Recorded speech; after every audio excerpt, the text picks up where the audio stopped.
G'day Surfs, AOS Coach here, and we are talking all things Flesh Eater Courts, and it's not that rotten little delicious piece that you've been chewing on for the last 3 or so years. I have a brand new Battletome for you to enjoy, and in this grand feast, we are going to get into the royal menagerie that is your new allegiance abilities, your warscrolls, your all of the great things that are coming. In fact, new models. You got some new models. Like I did. Luckily, Games Workshop did send me a copy of the Battletome and the book in advance. The box in advance, actually, and I've actually built it all up. Super quick, really nice models. But in this video, we are going to go through and do a robust preview into the new Flesh Eater Courts 3rd edition book. We're going to go through the warscrolls, your allegiance abilities, your enhancements, all the things available to you. And before I introduce my guest, I do just want to say that Games Workshop did send this to me in advance. So thank you for sending this across early. And if you are thinking about buying this, you can buy it from my affiliate partners, Warpfire Minis in the USA, as well as Element Games in the UK. If you do so and you click the link down below, you will be helping the channel. And I had some exciting things I'm planning and starting to work on for next year. So all of that support is greatly appreciated. But I am joined today by the Abhorrant Christian Bugg, one of Ushoran's very first Ghoul Kings and long-term Flesh Eater Courts player, someone who has done incredibly well on the tournament scene for a long time. And Christian and I are going to unpack this book. Christian, this is not the first time you've seen it. You had a little bit of time in advance. And how are you feeling? And introduce yourself. Hi guys, my name's Christian. As Coach said, I've been playing Flesh Eater Courts for quite a long time, and yeah, definitely keen to see the new book and get into it. So I have had a bit of a head start on the book, which has been really fun to get into. But I think there's a lot of changes, a lot of the changes for the better, and I think future FAQ players and current FAQ players will be really excited to get into it. So yeah, I think let's just get started. Yeah, before we get started, I do want to probably call out that we did have Dawnbringer's book 1, where we did see some Warscroll updates. Obviously, we had the Marrowscroll Herald come out. We had an update to the Ghouls, the Horrors, and the Flayers. So those changes have come over, but everything else has been a fundamental change. There has been changes to your allegiance abilities. You were the last of the sub-factions where you had your command trait and your artifacts, kind of predetermined. That has changed. Some of the things that came to you from White Dwarf, like your grand strategy and your battle tactics, have changed. And maybe one other thing to call out here, and we will do our best to go through the book, but I will call out as well that a lot of the names have been recycled. So you'll notice, for example, like the Grim Garland, you're like, okay, I know that artifact really well. Don't skip over what I say, because a lot of the names are the same, but they've changed, and sometimes dramatically they've changed it as well. So it's not like a reroll 1s to a +1. They actually might have fundamentally changed an ability altogether. So we're going to unpack all the rules and the Warscrolls, and you probably want me to shut up at this point and get into it. But before I flick it onto the screen, Christian, what's the number one thing? So I was able to get Christian on to see the rules a little bit in advance. So this is not a blind preview for us. What's your thing that you're most excited about from this particular book? I think my biggest thing is when I first picked up this book, I had a look at it, and a lot of things they automatically jump out. And they seem really cool. Like you said, a lot of things, they might have the same or a similar name, and you're like, okay, cool. Let's look at the recycled rules, but it's actually not at all. Things have been tweaked in a lot of ways. For example, things like command points. Which we'll see later, they were such a huge part of this army. Like, you could not run this army without saving points for Feeding Frenzy, whether if it was Gristlegore, you had Fight on Death, all those sorts of things. You'll be waiting in the wind for a command point, basically, apart from the normal ones, because we've gone away from those. A lot of things have changed. And I think this book is just put together really well, in the sense that once you look at things and put them into combinations, this book will be really, really interesting and fun to play. So I think the combinations that you're going to get out of this book is probably the thing I'm most excited about. Yeah, I will reinforce that. Think about this as a fresh battle tome, because it's going to be easy to go, well, I used to be able to summon a free unit from my Charnel Throne. Like, really, like, it's gone. It's done. Yeah. Spoiler alert, you can't do it anymore. But keep a really open mind, and I think you'll enjoy the rules. So, absolutely. Christian, we get into this? Yeah, man, let's do it. All right. So, let's start off at an allegiance ability and your command, all your traits, right? So, first things first, your grand courts don't change. So you still have Morgaunt, you still have Blister Skin, you still have Hollow Morn, and you have no Grizzle Gore. We'll pause this conversation until I bring up the rules at an appropriate time. Interestingly enough, there is no additional grand courts. I did think they might add one or two, but nothing has changed there other than the actual rules. Yep, no, that's right. And like you mentioned before, previously it was, you had a predetermined command ability, you had a predetermined, or whatever you had to take with be an artifact trait. It was all preset. That has now obviously gone, and we'll see a bit later on how that is going to affect the actual army now by picking one of these grand courts. Yeah, so you'll now get a choice of your first artifact. You won't need to go into Warlord or Command Entourage to get yourself an extra artifact. Should you be looking for multiples, you're going to have a lot more flexibility, which is a really nice thing. Yep, absolutely. The big first change that probably we want to call out here, and you'll notice this will be a reoccurring theme. So the noble deeds, really do spend some time to understand the noble deeds. So a couple of key bullet points here. First, each time a friendly Flesh Eater Court's hero successfully casts a spell that is not unbound, you gain 1 noble deed point for that hero, not the faction, the hero. The same is true when you chant a prayer. Wait a second, Flesh Eater Courts now have a prayer and a priest. Interesting. We'll find out more as we go through it. So every time you cast a spell and it's not unbound, you get yourself that hero gets itself a point. Your prayers, you get yourself a point from your priest. Each time a friendly Flesh Eater Courts hero fights, after all of its attacks have been resolved, give that hero a number of noble deed points equal to the number of wounds or mortal wounds caused by that hero in that phase that were allocated to an enemy unit. Now, do not count the wounds or the mortal wounds caused by the hero's mount. Cool. So there's 3 ways to generate these noble deed points. Each Flesh Eater Courts hero can have a maximum of 6 noble deed points at one time. So you're just going to basically, you can obviously gain more throughout the game, but you're going to you might spend them, and you obviously can go back to 6, but you can never go more than 6. Christian, thoughts so far? So first and foremost, I think from a thematic and like a lore point of view, I think this is amazing, because we all know that it's actually not Flesh Eater Courts, it's actually questing knights, beautiful Pegasus flying through the sky. So we're talking about noble deeds. So I think this is really good, because this is now a thematic way to play an army, which your army is going to be heavily based around too. So we're going to see later that it's going to be a juggle for players. So I think this is going to be fun for players to either save up and use for other things, or they're going to expend them for other things as well. So this is definitely something that is going to be a core component of playing this army from now on. So there's a real trade-off here as we go through it, you'll start to notice this, that you will get abilities by spending your noble deed points, or by keeping on your 6, you will gain extra benefits. So it's really up to you and how you want to kind of leverage these points. But kind of there is a little bit more bookkeeping than you had in the past, where previously you had that once per game free summon, you spent the CP, and then you go out and smash, and you don't have to worry about those resources. So there is a little bit more, but through that does give you flexibility, utility, and some things you can do that previously you weren't able to do. Yeah, absolutely. And like you mentioned, this is something that you can generate as you go through the game. So you can spend and you can basically regenerate them. So it's just going to be a micromanagement, I think, of the army, depending on what you've built, how you've built, and what you're trying to achieve based on the game state.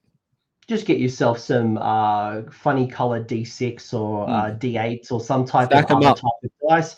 find a way to separate it from like your wounds and things like that.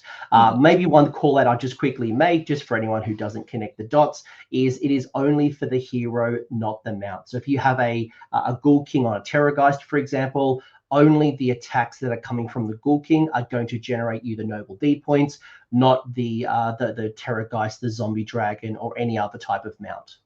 Yeah, absolutely. Just call that one out, because obviously you're like, oh my god, I want to put my Zombie Dragon straight away and get that. No. Otherwise, yeah. Otherwise, one round of combat, you got 6.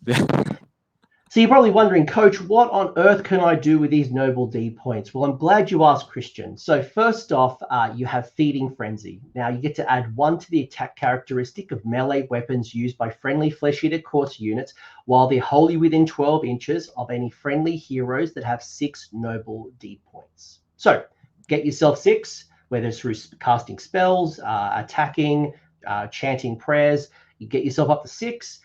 You are now giving a aura of +1 attack characteristic while a unit is wholly within 12 inches of a friendly hero with 6. Yep. So this is definitely one of those incentives to save those 6 points up. So noting though that it doesn't necessarily stack, because you're still going to be wholly within 12. So for people that think they're going to get +15 to the attacks characteristic, you're going to be a little bit disappointed. But no, I think +1 to attacks characteristic is very healthy. It's very nice. And being Feeding Frenzy, it's obviously gone well away from the previous iteration where you could fight again, basically. But I think this is really nice, and it's going to be a very handsome buff on particular units. The alternative, right, is, okay, so I've got my 6 noble deed points and I can get +1 attack if I'm creating this aura of, wholly within 12. Alternatively, if you want to start spending those points, you've got the Muster Guard ability. So at the end of your movement phase, each friendly courtier can spend 1 of their noble deed points to return 1 slain model for a friendly serf unit that is within 10 inches of them. Or they can spend 2 noble deed points to return a slain model to a friendly knight unit. Now, you can use this ability multiple times, so long as you have the required noble deed points. So if you need to start regenerating, and you might remember the muster rules from the past, you now are using your noble deed points. Yep. So this was the rule in the previous iteration where you basically roll a bunch of dice for knights, so things like your horrors, your flayers, things like that. For every 5+, you would get a model back, and serfs were on a 2+. In previous times, you might double or triple stack courtiers behind a big block of horrors or something, and then suddenly you're mustering everything back. I mean, this is still viable, and when I looked at this, I was like, cool. This makes sense. I like it. But when you combine this with something else, it's going to get really spicy a bit later. So I think this is still really nice to have, because it's still a fundamental part of how Beck had always played. Are you talking about the spicy where you can reduce the knights down by a point? Yes. Yeah, cool. Yes. Cool. So there are ways and there are tricks as well. So as we go through it, there are ways to reduce things like, for example, the 6 noble deed points maybe to 4 noble deed points. There are ways to get additional points quicker. There are going to be ways, as we just mentioned, with the muster. So just follow along with the journey. There are ways to tweak and enhance if you want to play into a certain space. But so I can use my noble deed points to either get +1 attack through Feeding Frenzy when I have 6 noble deed points. I can start mustering bodies without the dice roll by spending points. The final way I can spend those points is at the end of the movement phase through Summon Loyal Subjects. Each friendly abhorrent can spend 6 of their noble deed points to summon a loyal subject. If you do so, pick 1 friendly serf or knight unit that has been destroyed and add the new replacement unit identical to the unit to your army with half the models that were destroyed. So you round up. So if I take 3 horrors, rounding up would be 2 on the return. Now you set them up wholly within 6 inches of the battle edge of the battlefield and more than 9 inches from all enemy units. Each destroyed unit can only be replaced once. So if that unit of 3 turns to 2 and then you try to bring back the 2, you can't. You can only do it once per unit. And then the great thing as well is the remaining models that are not set up because the 3 goes to 2, for example, it does count as being slain, and you can return them using the Muster Guard ability or the Rally command. So if you're trying to bring back the Ghouls from 10 to 5 and then try to grow them back, you've still got Rally, you've still got Muster to increase the unit size. Yep. So this is essentially, in the way that they're set up, is essentially what it was before when you had to summon on units. It was wholly within 6, wholly within 6 of the board edge, 9 away, which is cool. So this is another thing where similar but tweaked, and I think in a much nicer way. But definitely important to note that the keyword here is abhorrent. So abhorrents can do this. Courtiers are more so mustering things back, whereas the abhorrents are the ones that are actually bringing units back. So I think it's important to note, if you're going to play an army like this and you're thinking that you want to run an endless spam of models, then you're going to probably have to have a good balance between the two of abhorrents and courtiers. Great call out. So as I'm thinking about list construction, I may want to consider at least one abhorrent. I also might want to consider at least one courtier keyword. Should I be thinking about an army that maybe not be completely focused, but you want to start maximizing that recursion and the regeneration of models? Alternatively, maybe you don't, and you just want to go out and smash and maximize that feeding frenzy. Then in that case, it doesn't really matter what hero. It's just as long as you're a hero for the feeding frenzy. Yep, absolutely. Yep, definitely. And that will be like you'll have all those sorts of choices at your disposal once you actually figure out exactly what you want to achieve from that army.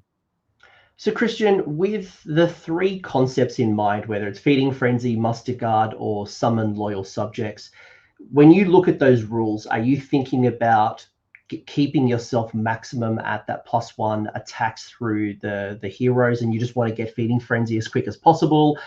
Is your playstyle more about that recursion and bringing back models and just this constant wave of bodies? Do you see like, how do you read this?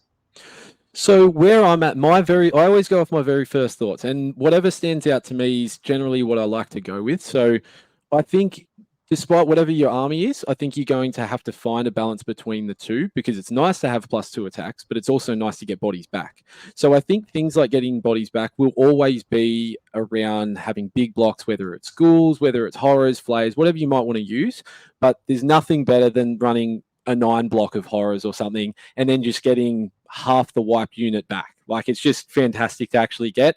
So for me, that's really good. So if you want a lot of bodies, you're trying to take objectives, cool. You might want muster. If you want board presence and you're worried about losing units, you might want to take a couple of abhorrents to get some units back. Or alternatively, if you just want to get stuck in and absolutely smash the hell out of stuff, cool. Save up your points, get feeding frenzy off, and then try and go in. So for me, I think everything has a place, but I ideally want to use, I think, a bit of a mix. And not to ruin Christmas for anyone just yet, but if you are someone like me who loves their grizzle gore and wants to do as little bodies as humanly possible, there may or may not be a way to bring back a monster. So we'll save that till later. But again, there's a lot of ways that you can play around with this. So follow along with us. And then finally, and we can probably skip this one pretty quickly, but Deathless Courtier, which doesn't really change since the last book. All of your peeps have a ward of 6+. Yep. Maybe another little interesting tidbit is there's some ways to play around with that too. So a certain unit that might be in this box, which by the way, highly enjoyable box to build, there might be a way to manipulate your ward saves as well. So we'll see that. Anything else you'd want to mention at this point, Christian? So far, so good. Definitely different. I don't want to, put that under the rug. Definitely feeding frenzy has changed. Muster reinforcements has definitely changed. But overall, what are our thoughts on our allegiance abilities of the new book? Yeah, I think that based on what we've seen, it's just important to note everything has a place in this book. So there's generally ways to tweak it, manipulate it. So whatever you see at face value, just know that it can be different, if not better. So I think people are going to be really excited to see what we can do with some of these things. Cool. The next thing we have is we have our Courts of Delusion, and Flesh Eater Courts would not be an army without your delusions. You also have some heroic actions and some monstrous rampages. So let's start with the courts. So you used to have 6 courts. There are now 5. The one that I noticed that has disappeared is the Matter of Honor, where you'd be able to re-roll hits. And to surprise, there is a lot of disappeared re-rolls. That's a rule that has kind of been reduced from the game, but there are still elements of re-rolls in here, especially when it comes to the Fanged Maw. As soon as I saw that rule and being able to re-roll Fanged Maw attacks, I'm like, giddy up. Giddy up. It's like Gotrek, go fishing for 6s.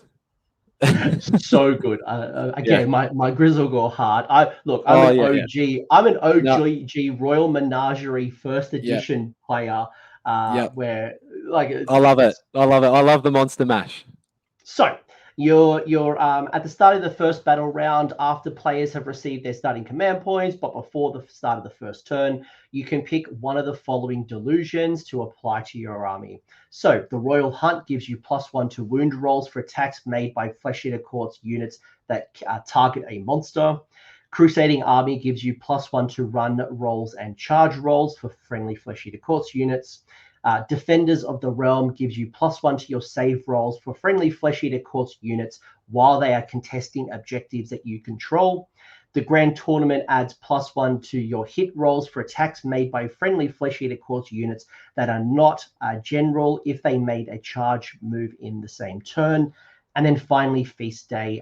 The Feeding Frenzy ability applies to friendly Flesh Eater Courts units while they're wholly within 12 inches of any heroes that have 4 or more noble deeds, not 6. We talked about manipulating and playing with the rules on the prior page. Here is our first example with Feast Day. So when we look at the delusions, what stands out for you? What do you like? Is there ones that are clearly better than others? Talk to me. So I think first and foremost, the Courts of Delusion, this is really good that we've actually gone from before the old rule was either pick one or you roll a d6. Everyone was about Feast Day. It gave a free CP, all that sort of stuff, to be used on Feeding Frenzy. But now it's actually good because the key thing for me was I was like, so I can turn up to a game and I can just pick one, depending on the matchup. So, I mean, if I'm going into big, scary Gargants, cool, I'll just pick the Royal Hunt. Your whole army gets +1 to wound against monsters, which is fantastic. So I think depending on the matchup, the battle plan, all that sort of stuff, you can have that flexibility to pick one, I think. So we talked about maybe running big blocks of ghouls or horrors if you're trying to contest points. Amazing. Defenders of the Realm looks like a no-brainer. You move up, jump on the point, start save stacking, then suddenly you've got a big block that somebody needs to shift. Or alternatively, I'm with you, Coach. I think of anyone that's played me, I'm a big Monster Mash fan. So I actually like the add 1 to run and charge rolls because I want to actually soup something up, get up in the face. I actually really like that. And that is something that is going to be important for later as well. But these things I think are really good. But Feast Day is nice, I think, because it also gives you that chance to try and get your army online a lot sooner than waiting for those extra 2 points. And that also will matter a bit later when considering benefits of having 4 points and things like that. So good flexibility depending on the battle plan, but everything is viable here just depending on what you want to achieve. Yeah, I like the ability to be able to respond to your opponent. Nothing's worse than picking, Crusading Army, right? And I'm up against Iron Jaws who are up in my face in turn 1 or big one. I'm like, okay, right, well, what was the real benefit of +1 to run and +1 to charge? But being able to respond to my opponent and having the flexibility at a tournament is great. For me as well, the Feast Day is probably my favorite, purely because it allows me to still use my muster abilities and bring on 1 or 2 extra models and still keeping my Feeding Frenzy at the level of 4. So, and the fact that it's all your heroes as well, not just your general. For me, I really like that flexibility. But even to start the process, getting the Royal Hunt, and let's say it's a Mega Gargant army, boom, +1 to wound, or being able to get the +1 to save while testing objectives. You're at 6 objectives on the battle plan. Great. All good in their own way. Yeah, absolutely. I mean, even looking at Defenders of the Realm, you might have without going too much into it, you might have a unit with a 5+ save, move on to a point, suddenly they're a 4, you all out defend, you've got a unit that's now suddenly at a 3+ save with ward saves. Like, it becomes actually a lot better. So Mystic these are all, Shield, cover. yeah, man, I yeah, guess. absolutely. These are all good things. So I think, yeah, they all have a place in your game plan. So it's nice. Walk up, pick one, whatever benefits you, go for gold. Yeah, love the flexibility there. Yep. Speaking of flexibility, there's also 2 new heroic actions. The first one, obviously, it's for, instead of picking a traditional one like heroic recovery or heroic whatever willpower, you can Flesh Eater Court's hero can pick one of the following. So rousing oration, or I'm terrible at words. It's a long. Yep. It's been a long day, folks. Pick one friendly Flesh Eater Court's hero and roll a dice for each other friendly Flesh Eater Court's unit wholly within 12 inches of that hero. So basically, he's probably got on a podium and is delivering a speech like he's Tony Robbins or some type of politician. And for each 5+, you get to give 1 noble deed point to that hero. The other one is the Scent of Blood. So pick one friendly Flesh Eater Court's hero and roll a dice. On a 3+, you can make a D6 move with that hero, but it must finish that move more than 3 inches from all other enemy units and closer to an enemy unit that has a wound allocated to it. This, I think, the rousing oration, that is something that I think will be, if you can afford to do it, would be a very good first turn pick, especially if you're trying to get, like, once again, used in conjunction with Feast Day, awesome. If you want those 4 points straight away, you're going to see you can generate it through something else, but this is definitely a good way. So if you're deploying and you're pretty tight with your units, you might just get a whole bunch of 5s off. It might be quite nice to just instantly stack up that Feeding Frenzy. So this is a fantastic first turn pick for me, and it's probably something that I will always go for. Scent of Blood, I'm always interested when I see free moves. I'm like, awesome. I think you can do quite a lot with it. If you're in the hero phase, fair enough, it's on a 3+, might not be guaranteed. But I think any kind of increased movement out of turn is actually very handy, especially if you want to try and get move run charges off and things like that. Cool, we'll take it. It also gets around the redeploys and things like that. You might be able to move up, set up a screen, block off maybe a choke point, like get somewhere out of position where your opponent didn't expect you to be. It's all good stuff to try and get those free movements out of this book. So I think that's a really good one as well. Might get yourself a wizard in range or a priest in range now because you've gotten the extra movement to get into Unbinder, or a spell that's in a certain range you were out, that number is out, is now in. As you mentioned, the be able to avoid a redeploy, and that D6 might be enough that you're willing to take the charge without a move and not trigger the redeploy, which is brilliant.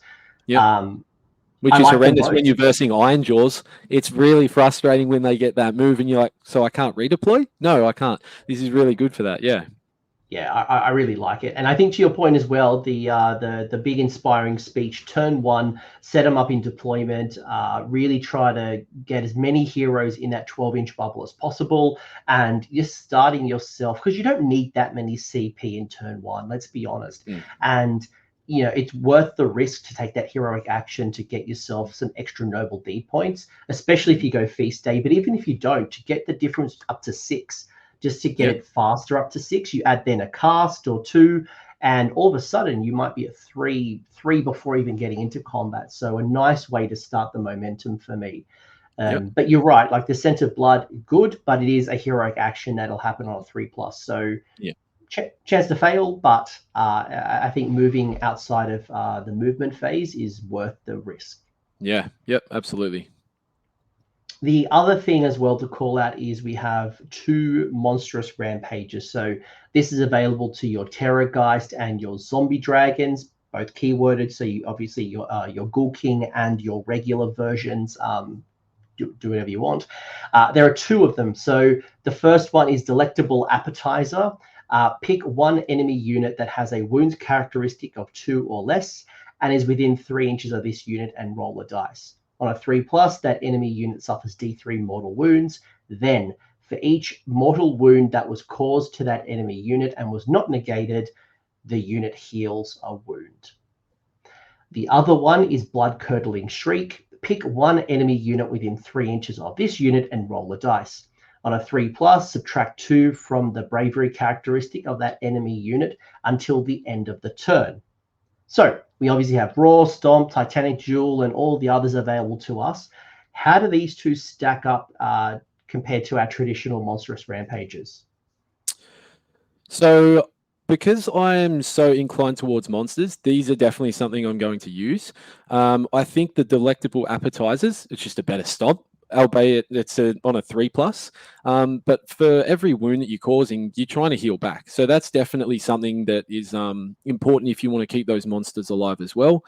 Yes, in the previous iteration, we've seen things like Royal Blood. You can get back D3 wounds, but this is just something that's quite helpful because it can keep you alive that much longer to try and, if it's on a Terrorgheist, you're trying to fish for those 6s. Sometimes it's nice just to keep you in the fight. So I think this is something I'm going to use.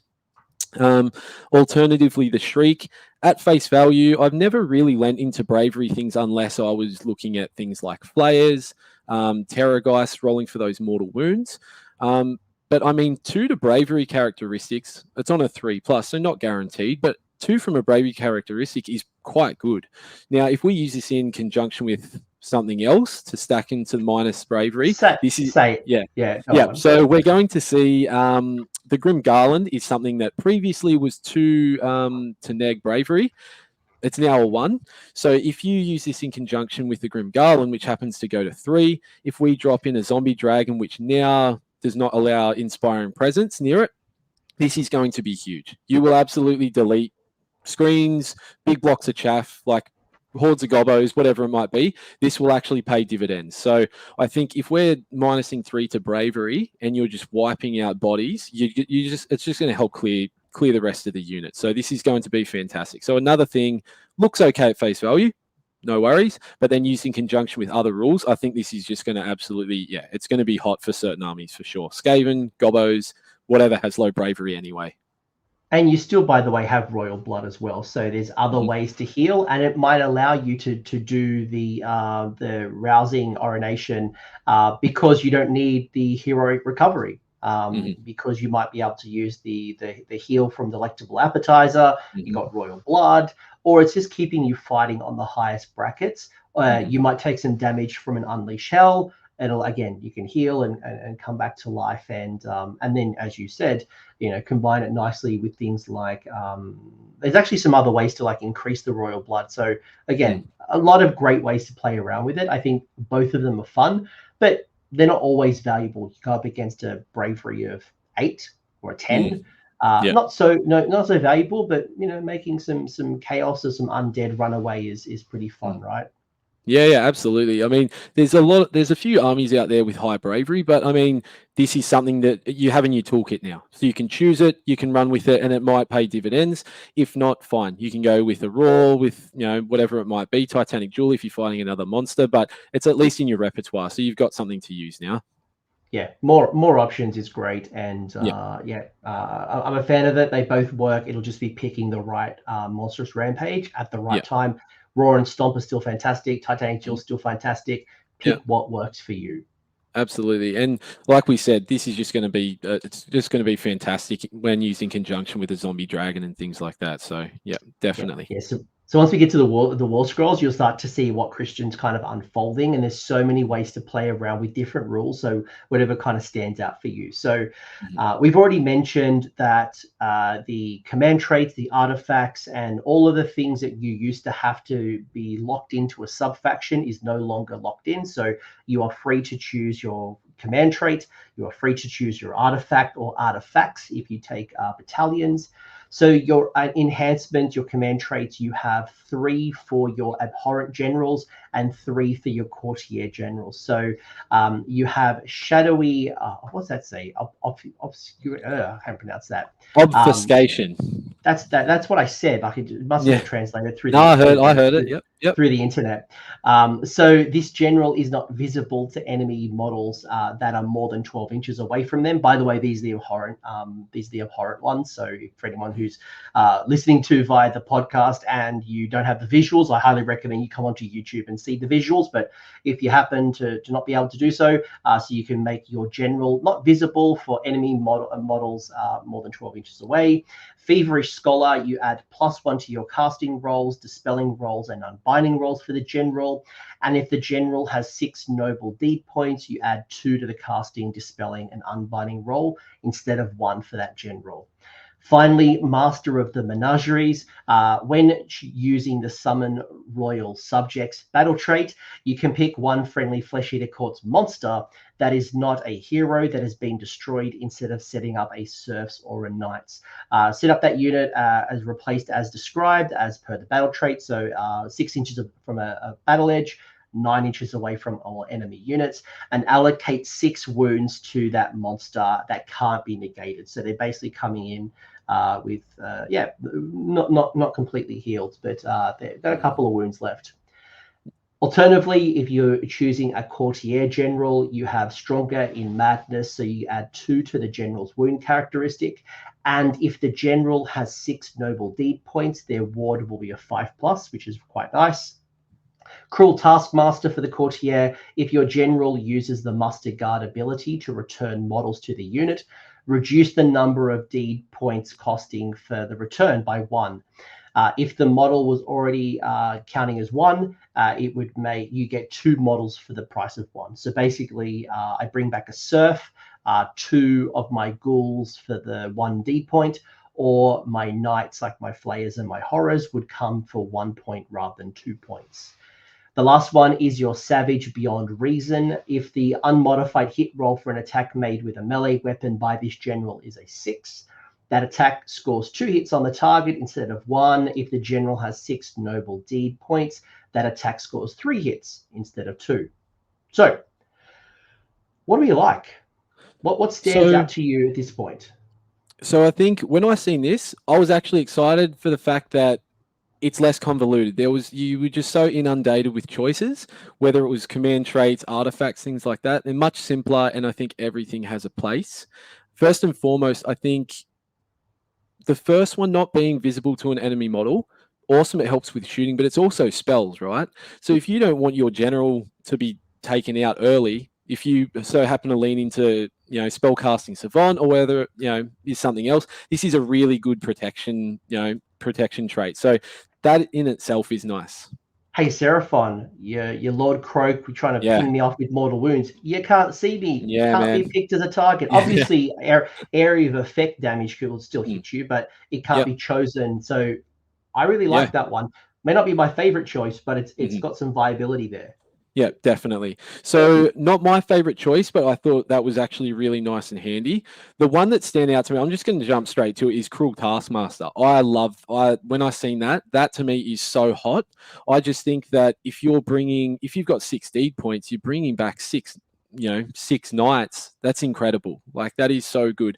And it helps you if you only happen to have a bunch of noble deed points. This is just going to help you just bring back those bodies a lot easier. So for me, I actually really like the idea of bringing back bodies. That stands out to me. Alternatively, though, Savage Beyond Reason, it's on a Courtier, and I think historically Courtiers haven't necessarily, they might have 4 or 5 attacks, something like that. Ideally, you would want to put that on something with the most attacks possible to try and proc those 3 hits. But it's not something I would technically lean into, I don't think. We discussed the monster mash. I mean, it's awesome to get a monster back now. I think that's really cool. And then you can obviously try and use things like, the monstrous action to try and get some wounds back. You got royal blood. So suddenly you might have this monster that's suddenly back up at 14 wounds. Happy days. So I think Feverish Scholar for me as well. Yes, he's starting at no deed points, but there are those ways to get it, jack them up quite quickly. So we talked about the heroic action, rolling, and then spoiler alert, we'll see later, something that's changed now with the throne is that you might be able to generate D3 noble D points. So you might be at 6 before you know it, right at the start of the heroic phase. Awesome. And now you're at 2 to casting for the rest of the hero phase, which is going to be really handy to get off particular spells. So for me, I like Cruel Taskmaster to go ahead and summon bodies, but otherwise I have a particular list in mind that I will be running, and it is based around a certain spell going off. So Feverish Scholar, that's a no-brainer to me to try and get that spell off. Yeah, I agree with you. Feverish Scholar is the one that I enjoy the most. In the current season with Spellcasting Savant, the shadowy one, I think is worth considering. I will quickly clarify something that you said that, so the Royal Terrorgheist and the Royal Zombie Dragon don't have royal blood. It's only the hero version, and Master of the Menagerie doesn't allow you to bring back a Flesh Eater Court's monster that was a hero. So obviously there's a lot of war scrolls. We do our best to kind of like work off it, all this stuff going on. But I think to the point, you know, bring yourself Emerald Life Swarm if you want to heal back more. And there's ways to heal, but I think Feverish Scholar and Cruel Taskmaster are the ones that stand out to me. I don't like Savage Beyond Reason just because like I don't want to make my general die easy, and courtiers generally aren't that strong. If I'm going to make a courtier general, I'm actually kind of almost I like the stronger in madness as well. But Cruel Taskmaster is the one that I would choose as a courtier general. Yeah, for sure. And that's the thing. Like, do I want my courtiers to die? No, I don't. Like, they're not necessarily there for me to fight. Although they, in this iteration, they're actually a little bit fightier. They're there to bring back bodies. So absolutely, I think the first two, definitely Cruel Taskmaster, and the first one, the Stronger in Madness, I would pick over Savage Beyond Reason. I'm not going to use a courtier as a beat stick. It's nice as well because like if you take Cruel Taskmaster, that will allow you to reinforce or maybe even double reinforce those the horrors or the flayers, and start bringing them back at 1 point each, which is crazy. Yes. Alternatively, like that's really good value. Yeah. When I seen that, that's definitely something that I would lean into as well. If you're that way inclined, it supercharges the actual role of those deeds on those courtiers by halving it. It's so good. Yeah. Although Master of the Menagerie's giving me the monster back. Like man, it's nice to just bring back another Terrorgheist, Zombie Dragon, something like that. It's very good. That's my local game store on a Thursday night type list, but it's probably not my GT list. Yeah. Speaking of artifacts, and we kind of alluded to the Grim Garland as well, there are 3 artifacts for your abhorrent heroes, 3 for your courtiers. You will recognize some of the names as I mentioned, but remember the rules have changed. Like you used to have Heart of the Gargant, it's still there, but the rules have changed. The Grim Garland for your abhorrent hero is subtract 1 from bravery characteristics for enemy units while they're within 9 inches of the bearer. Your Blood River Chalice, once per battle in the hero phase, the bearer can use this artifact. If they do so, heal up to 2d3 wounds allocated to the bearer. And then finally, the Heart of the Gargant, once per battle. At the start of the combat phase, the bearer can use this artifact. If they do so, add 1 to the attack characteristic of melee weapons used by the bearer and their mount in that phase. I like that. Alternatively, through the courtier heroes, you have the Medal of Madness. Once per battle, the bearer can issue a command without a command point being spent, and they are treated as if they were the general to do so, so extending the range of issuing the command. The Flayed Pendant, you can re-roll charge rolls for friendly Flesh Eater Course units while they're wholly within 12 inches of the bearer. Or the Charnel Vestment, the bearer gains the Priest keyword. So now we have another indication of priests. So maybe some units are priests now. We clearly are going to have a priest prayer law. And now there is another way to get a priest into your army. So, Christian, where are you feeling with your artifact choices? Is it just one? Are we thinking about getting them through Command Entourage or Warlord Battalion to get extras? Yeah, I think for me, I like the idea of being able to reroll charge rolls. It's something that I think how I'm going to run this list is something that wants to get up in your face, and it's nice to have, like we talked about in the Delusions, a +1 to run and charge. If you've got reroll charge rolls, even better. Although Heart of the Gargant is something that will be awesome on something like a Ghoul King on Terrorgheist. You're trying to fish for those 6s. that's another chance. Also, too, used in conjunction with Feeding Frenzy if he happens to be in range. I mean, it doesn't work necessarily all the time if you don't have the points and things like that, but an extra attack on units is always nice. So I think it is a once per battle, so you would obviously have to pop it in the right setting, but it might do you another 6 mortal wounds, it might not. So that is handy. I think the sub one to bravery is nice used in conjunction with the monstrous action. So -3 is really nice as well. But yeah, where I'm leaning to is trying to re-roll charge rolls because I really want to get up into people's faces. And the particular rule that we are going to look at, I think, is for me one of the spiciest changes in the book now, is going to benefit charge rolls. So I think re-rolling charge rolls, although it might be at a short distance, is going to be really handy for certain units. So we can start to see that things are playing out, and you can start to stack and synergize, right? You've got the Flayed Pendant for the reroll charges. We had one of the courts, the delusions, to allow you to get +1 to your run and your charge rolls, let alone any additional boosts that we're going to go through. For me, I also really like the Blood River Chalice being able to just heal up to D3 wounds, which I think is really nice.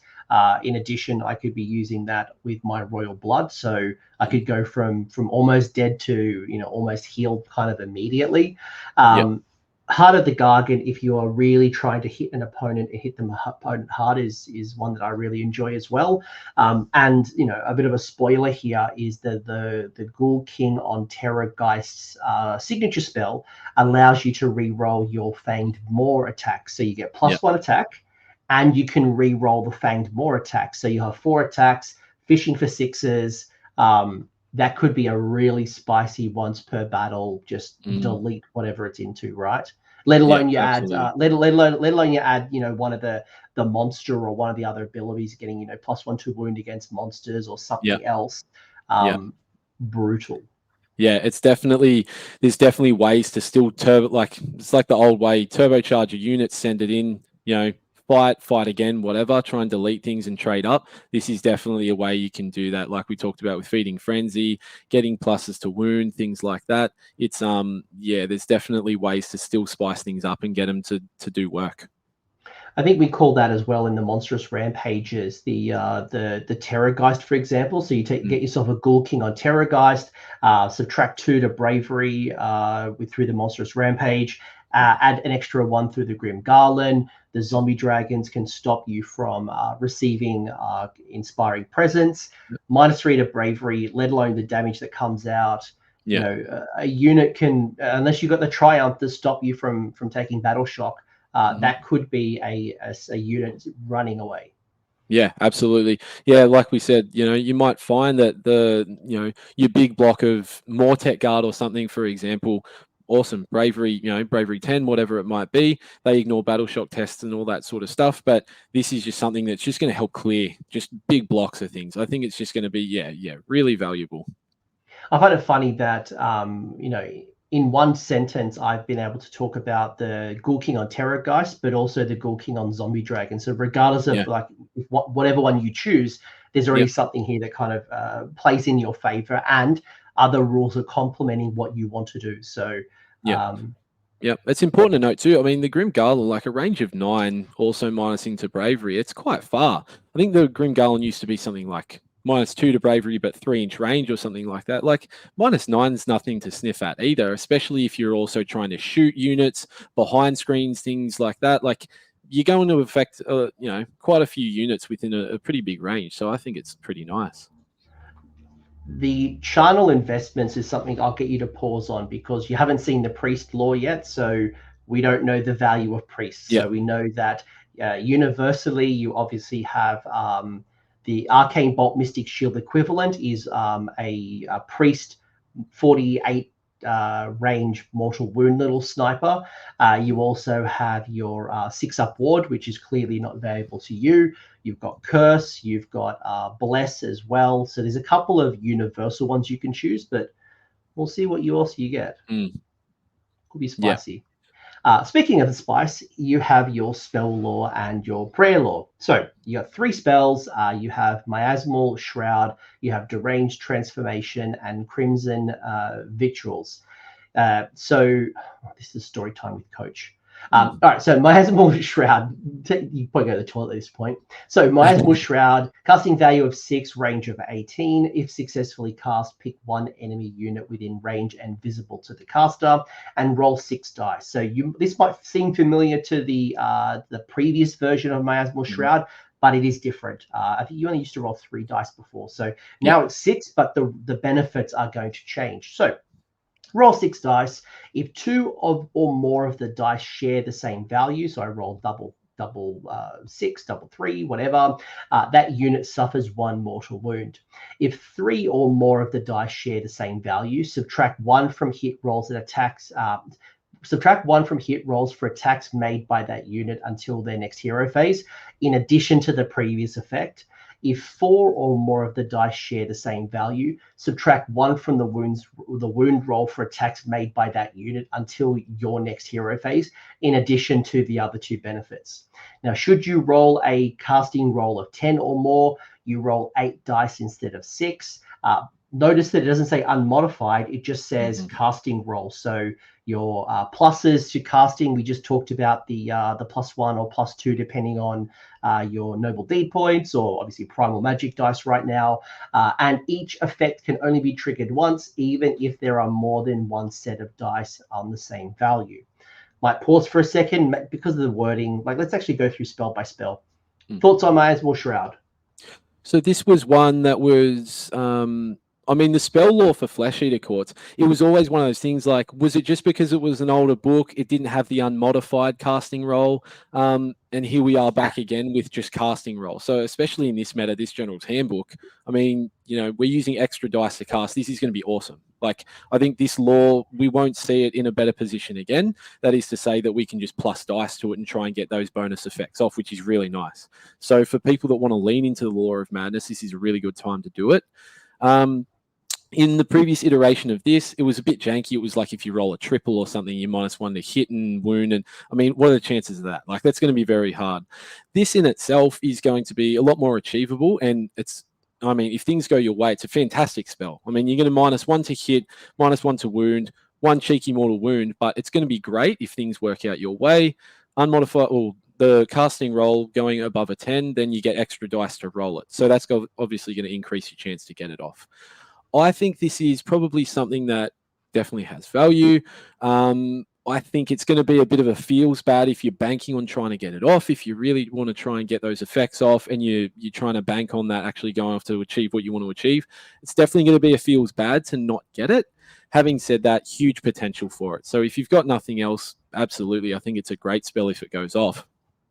On 6 dice, I'm underwhelmed. Yeah. On 8 dice, I think it's okay. Yeah. And I think the chances of it is. Yeah, on 4 dice showing the same number is pretty slim.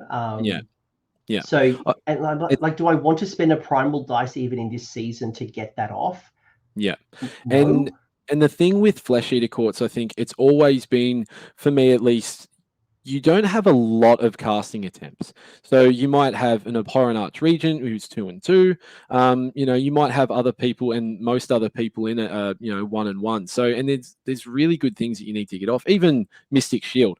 I want to save a spell for that if I want to actually get it off on a hero that's going in or a big block of something. Like, I don't want to waste a casting attempt on a spell that I'm probably not going to get off. So I think, an army with limited spell attempts, this isn't something that I actually want to probably choose to potentially fail.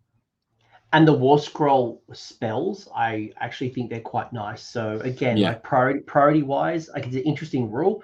It's probably not going to be my first choice spell. No. Deranged transformation spell, casting value of 6, range 24. That's very generous.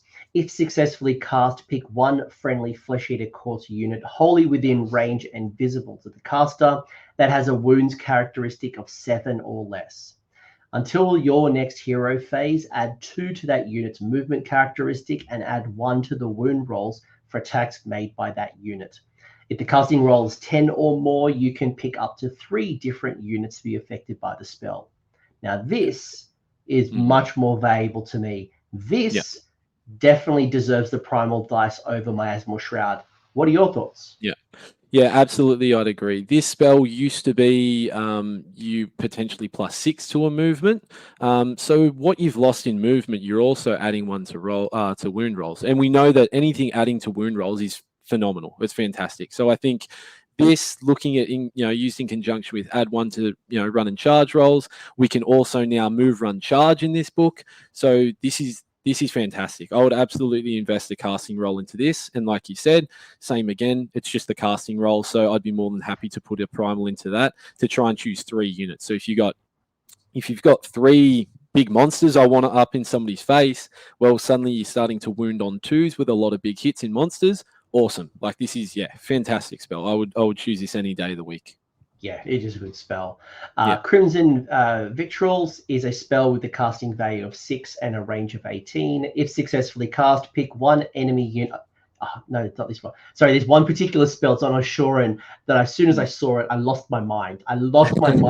It's such a coach rule. Like, I looked at it, I'm like, that's my rule. It's cheeky, yeah. I'm jumping ahead.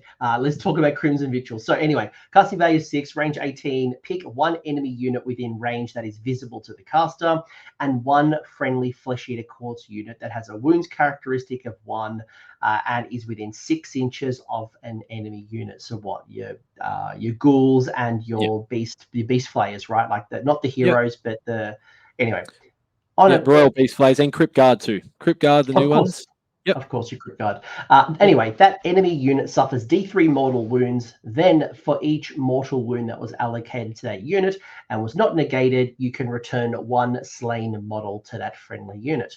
If the casting roll was 10 or more, the unit suffers 2d3 mortal wounds instead of D3. So, trigger a couple of mortal wounds, return a bunch of troops. Yep. So this, in the previous version, I think it was you had a potential to go from, say, D3 to D6.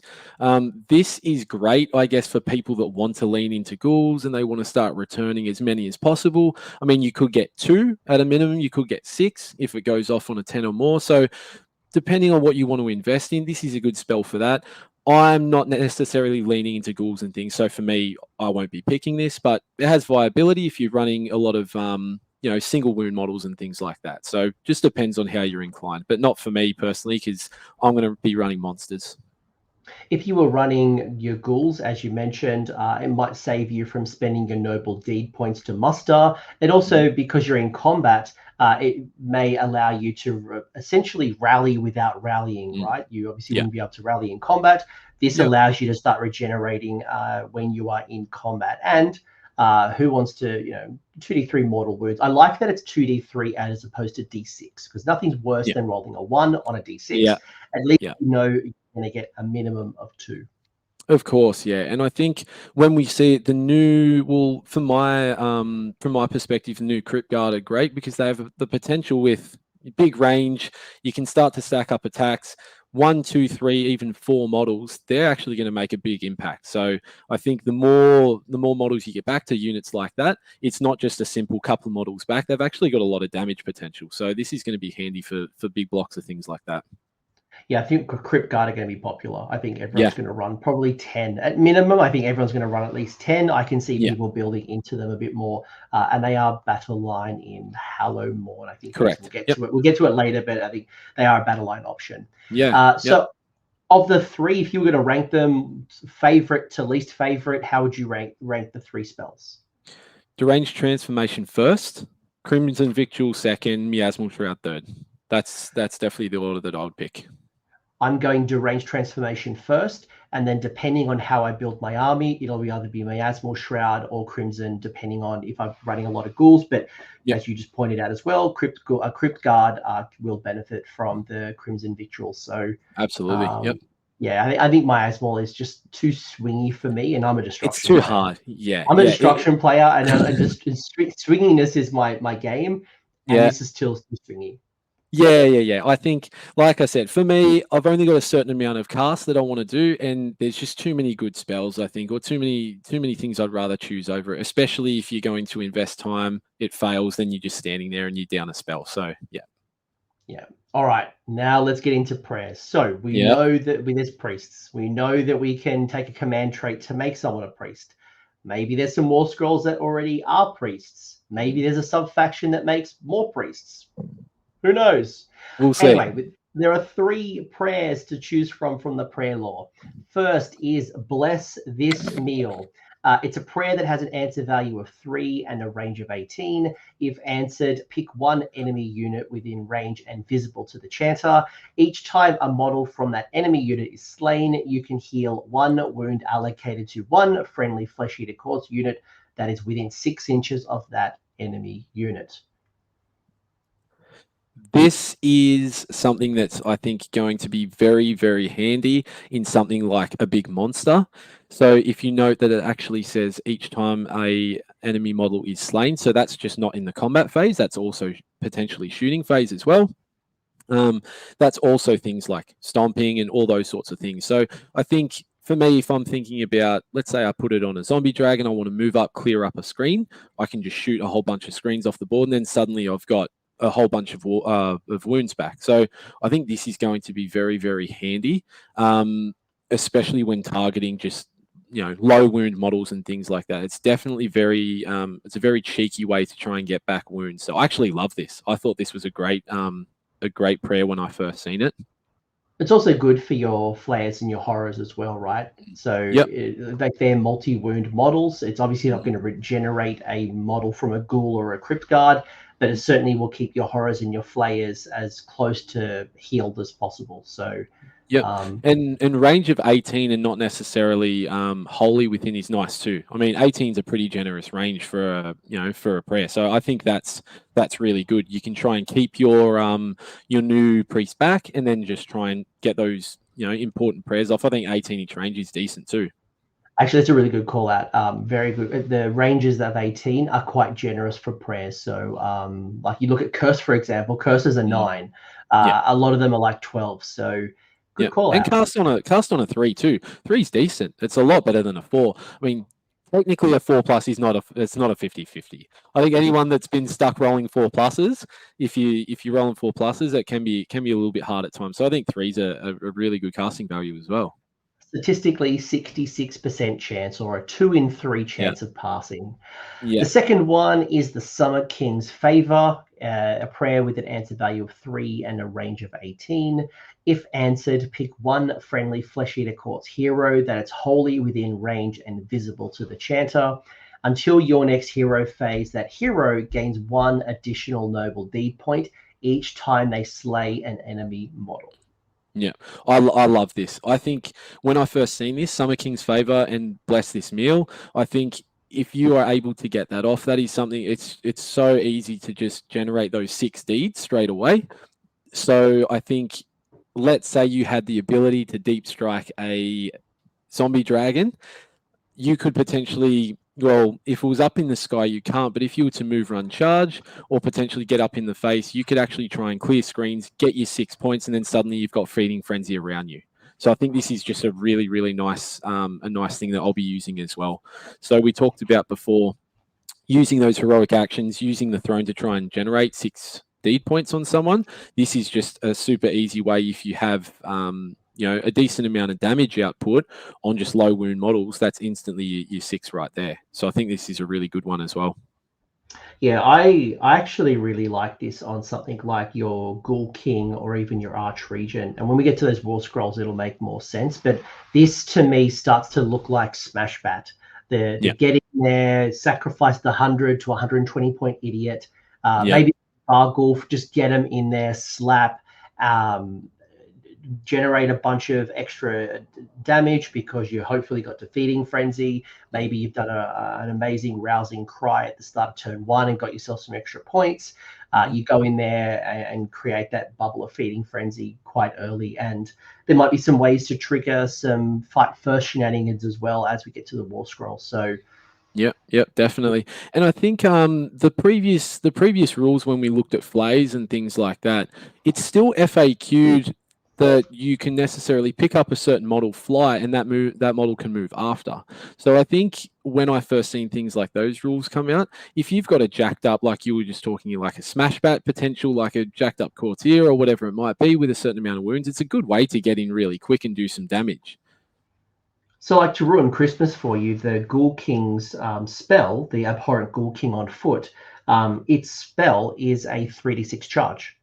So, like, 3d6 charge. Potentially, you've got that free move in the hero phase through the heroic action. Get that extra movement. 3d6 charge. Some other little shenanigans there that it does as well.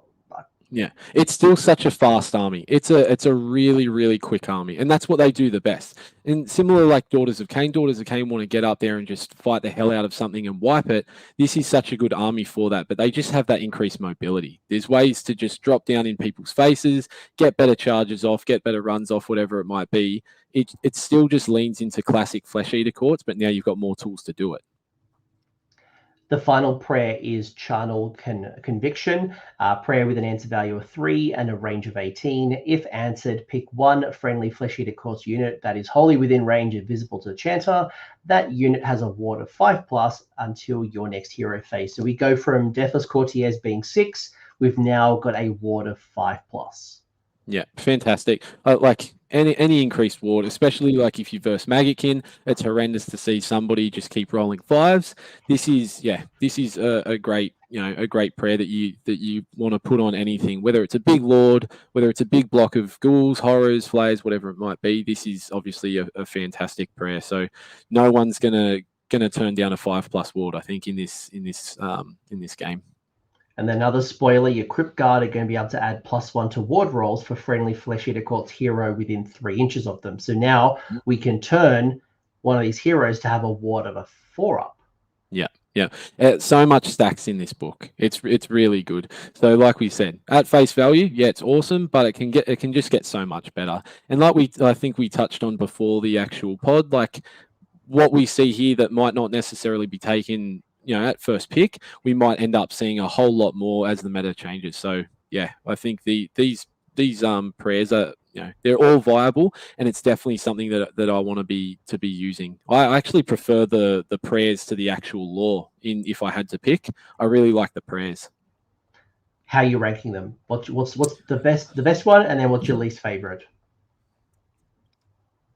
I think it's so hard because I think they're all so good. All right, I'll go first. I'll go Summer King, Bless This Meal, Charnel Conviction. Okay. I think I would do something similar, but I would probably go. I think Bless This Meal and Summer King's Favor are good to be used together. But if I had to just rank them purely 1, 2, 3, it'd be Summer King, Charnel, and then probably Bless This Meal, I think. Because it's not always that you need to heal wounds. I mean, it just depends on the game state and where you're at. But it's always nice to have a 5+ ward. Yeah, I just like the ability to be healing those Ghoul King on Terrorgheist zombie dragons. Yeah. I think that to me is where I like the heal, in addition to the Royal Blood, in addition to the Monstrous Rampage. Unless if I don't go into a 1 or 2 wound idiot unit and I want to go 1-on-1 with the Mega Gargant, yes, I've got the +1 to wound from the court. And I'm not going to be able to use that Monstrous Rampage, so at least Bless This Meal can help me stay in the fight. That's definitely. No, that's fair enough. Yeah, I think a lot of these things will favor situations like that for sure. They're all great. They're all great. I think all 3 of them are closer than the 3 spells. I think the spells have clear winners. The prayers not so much. Yeah, we can definitely agree on that, and that's why I think I think more so for me, I'm going to find more value in consistently getting those prayers off than certain spells. Agreed. Wholeheartedly agree. Yep. Speaking of our Terrorgheist and zombie dragons, if you take a leader, a hero version, so a Flesh Eater Courts hero mounted on a royal zombie dragon and or a royal Terrorgheist, there are 3 mount traits. So should you take again a command entourage or warlord, you could choose an extra mount trait to go instead. So if you were doing Grizzlegore, you have to take a couple of heroes, but you could get multiple mount traits. You're not as good as Beastclaw Raiders getting your 3, but there's still some tasty ones. So should you take a hero on a zombie dragon, you can either improve the rend characteristic of the pestilential breath by 1 through the baneful breath. You have Death from the Skies. So instead of setting up this unit on the battlefield, you can place it to one side and say that it is soaring in the sky in reserve. If you do so at the end of your first movement phase, you can set it up on the battlefield more than 9 inches from all enemy units. Or the Venerated Zombie Dragon adds 1 to hit rolls for friendly Flesh Eater Courts monsters while they are wholly within 12 inches of this unit. So we've already talked about some of the benefits of zombie dragons and what you can possibly do with them. If you were going to choose a Ghoul King on a zombie dragon, what's your pick? I really love, obviously, being a monster mash. I'm a really big fan of the +1 to hits for Flesh Eater Courts monsters, especially if you're going to be move, run, charging, you're trying to get up on the board, especially the 12-inch range. You can obviously try and keep in range of Feeding Frenzy as well, so 12 and 12. Hitting bites, I guess, of Terrorgheist and things on 3s rather than 4s. Awesome. I really like that. Although I think getting a free drop down from the skies and being able to then get a shorter charge off, which we'll see later, is going to be awesome. So for me, if I've actually looked at this book and I've gone, oh cool, you can alpha this army. You actually can. If you're running big monsters, especially zombie dragons, go for gold. You can absolutely, yes. Yep, we're going to get there. You can absolutely alpha strike this army, and this is how I'm going to be running, because I just think it's fantastic. So definitely setting up in the skies is good, although it's probably worth mentioning, if you do choose that, then you can't necessarily target him with buffs because he's technically not on the board, right? So that's another thing. But move, run, charge, especially with pluses to charge and things, you don't necessarily need to start him in the sky. So for me, I would probably choose add 1 to hits, I think. Okay, I would go Baneful Breath. So getting D6 attacks, hitting on 3s, wounding on 3s, turning it to Rend 2 for 3 damage as a breath attack. I think that's quite all right. Yeah. That's quite all right. Now, if I was running a Monster Mash Grizzlegore, different story. I think the Venerated Zombie Dragon, I think, definitely plays a part. But for the average Joe, I think it's Baneful Breath. Yeah, it's a fantastic way to try and move up and just clear screens and just get that extra pip of Ren can be the difference between wiping out something to everything. So yeah, I think that's definitely a good choice. Like you said, if you're not necessarily playing around big based monsters, okay, fair enough. I think it's definitely a good pick. Yeah, I think Death from the Skies, Venerated Zombie Dragon favor an alpha monster list, whereas Baneful Breath is just a good pick just for a general type of list. I think the other reason as well is when I look at, for example, the traditional unbuffed zombie dragon, it's only Rend 1. It's D6 for Rend 1 for 3 damage. If I all out defense, I'm on my flat armor save. So if I'm a good armor save, let's say 3 or 4, let's say it's Stormcast, for example, or Slaves to Darkness, it's probably not going to do a lot. But when I can at least add a, obviously, should there not be on cover, a Mystic Shield and yada, yada, yada, I've still got a chance of Rend 1 because the additional Rend and the armor save, the all-out defense will negate themselves, and I'll still have a Rend -1. And for every failed armor save, 3 damage is worth that investment. Yeah, I think with such a high damage characteristic, it's actually worth taking, because if you can help get that damage through, it's definitely worth it. It's so much better than trying to invest an extra pip of Rend for a 1 damage attack. If you've got D6, you've got a potential. I mean, statistically, you're not going to get it, but a potential 6, 12, 18 damage. I mean, it's a lot of damage. So I think it's worth investing in for sure. I think there's argument for all 3 of them. I stand on Baneful Breath. You stand by Death from the Skies. I love the movement shenanigans as well. I guess it depends on if you want how you plan to use it, because there are other movement, and I guess how much movement does one need, especially when its base movement is already 14? Question mark. Yep. The Terrorgheist, again, hero Terrorgheist, you have a Gruesome Bite, which adds +1 to the attack characteristic of the Fanged Maw. The Horribly Resilient allows you to heal 2d3 wounds instead of a d3 for the Royal Blood. The last one is Morbheg Swiftness, where you can retreat and charge in the same turn. Now, this is a harder choice, I think. Yeah, definitely. I think not to say it's my favorite necessarily. I think anything that you can retreat and still charge is really, really cheeky, and it's really nice to be able to do. I think it might get you out of unfavorable trades. You can charge across, same sort of thing, tie up a weaker unit, try and wipe it out. You can try and get into a position or maybe charge a unit to try and get on a point to sneak that. I mean, you can use free charges, free moves are always good. They're always going to be good. Like you said before, the 2d3 is nice. I mean, it's a lot better than rolling a 1 on a d6. So I think 2d3 is very nice, especially with monsters, trying to get them back up to their top profiles, things like that. But we know that, +1 to the attacks on them all, that's a potential 6 mortal wounds. So I think you're right. I'm with you on this. I think this is a definitely harder choice. I think probably if I had to choose... I want to see if you pick the one I'm going to pick. Yeah. I think I will probably end up choosing retreat and charge, but where my heart lies is just I love getting 6 mortal wounds off. I love the +1 to attacks on Fanged Maws. I would go horribly resilient. Okay, all right. And the reason is because I've played with Terrorgheist where they've had 1 wound left and they don't bracket. They still have three Fang Maw attacks. Yes. They have 3 Fang Maw attacks, regardless if they're on 16 wounds or 3 wounds left. And a wounded Terrorgheist is still a crazy threat. And then keeping them on the board for that extra 1 turn with the 2d3 Royal Blood. Maybe stack that with a heroic recovery potentially, or the monstrous rampage of eating and healing. Keeping that, it's basically my Mega Gargant theory, which is I play for defense rather than offense, because the longer I'm on the table, the longer I am a pain in your backside. So horribly resilient 1, then gruesome bite.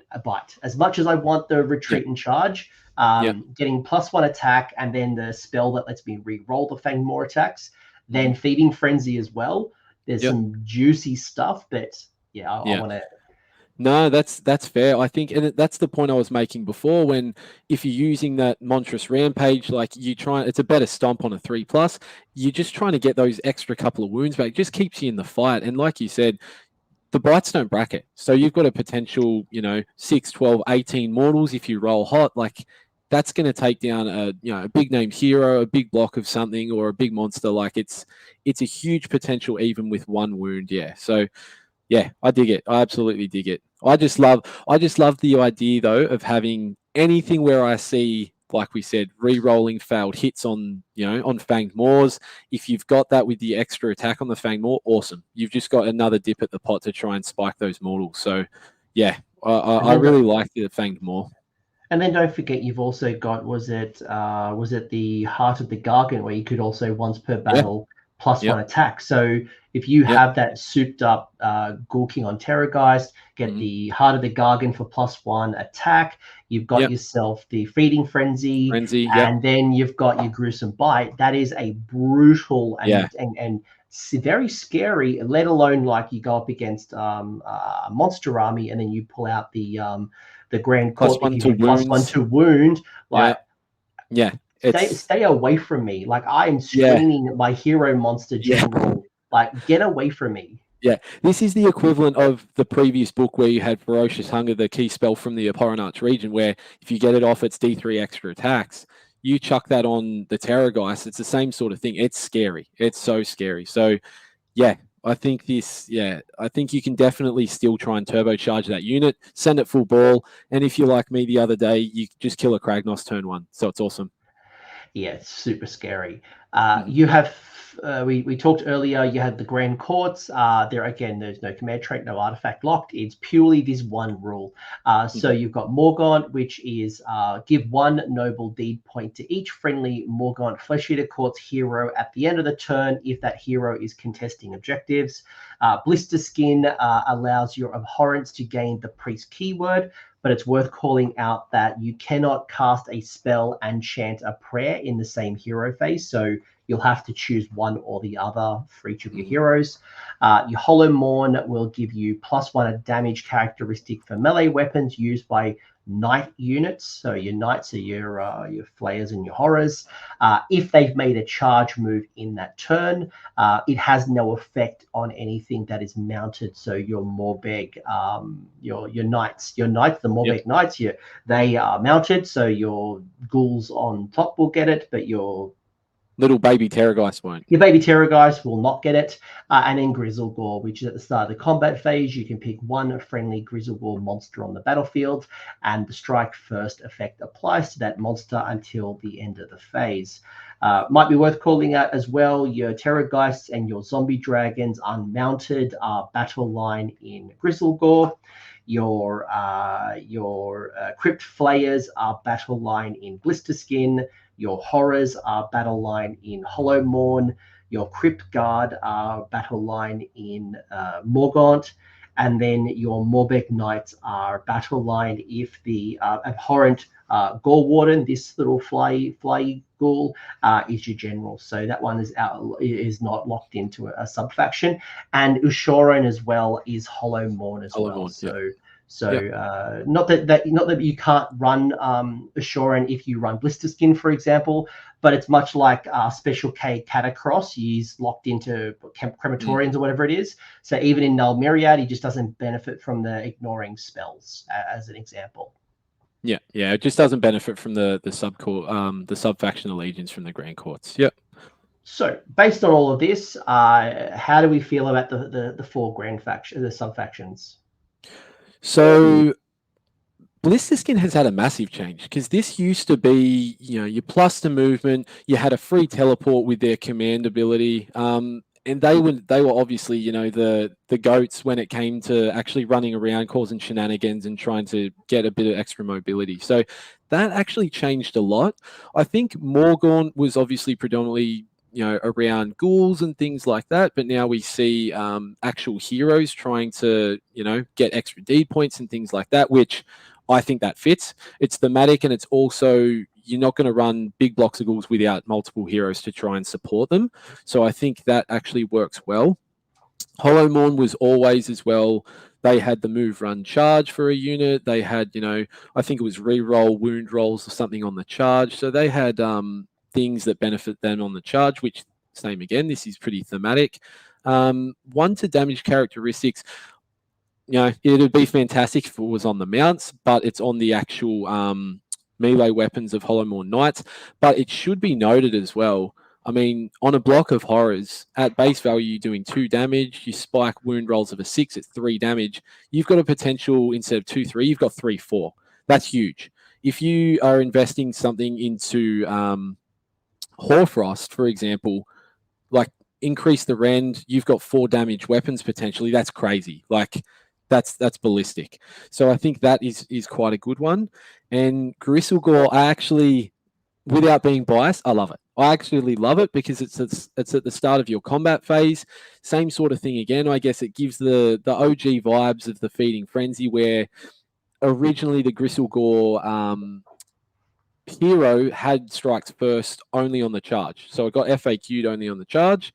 But this is just, you get it at the start of the combat phase, which is going to be really nice, especially if you've got a souped up unit, attack first, and then classic Feeding Frenzy type of thing. You run up a Ghoul King on Terrorgheist supported with another one, and then you just go to town on a big priority target. So that is actually really nice as well. I really like Hollowmourne because you talked about the Crypt Horrors, and that's very obvious, right? But even the Flayers, like the Flayers, I've always liked Flayers, having the decent shooting attack, and that's Ren -2.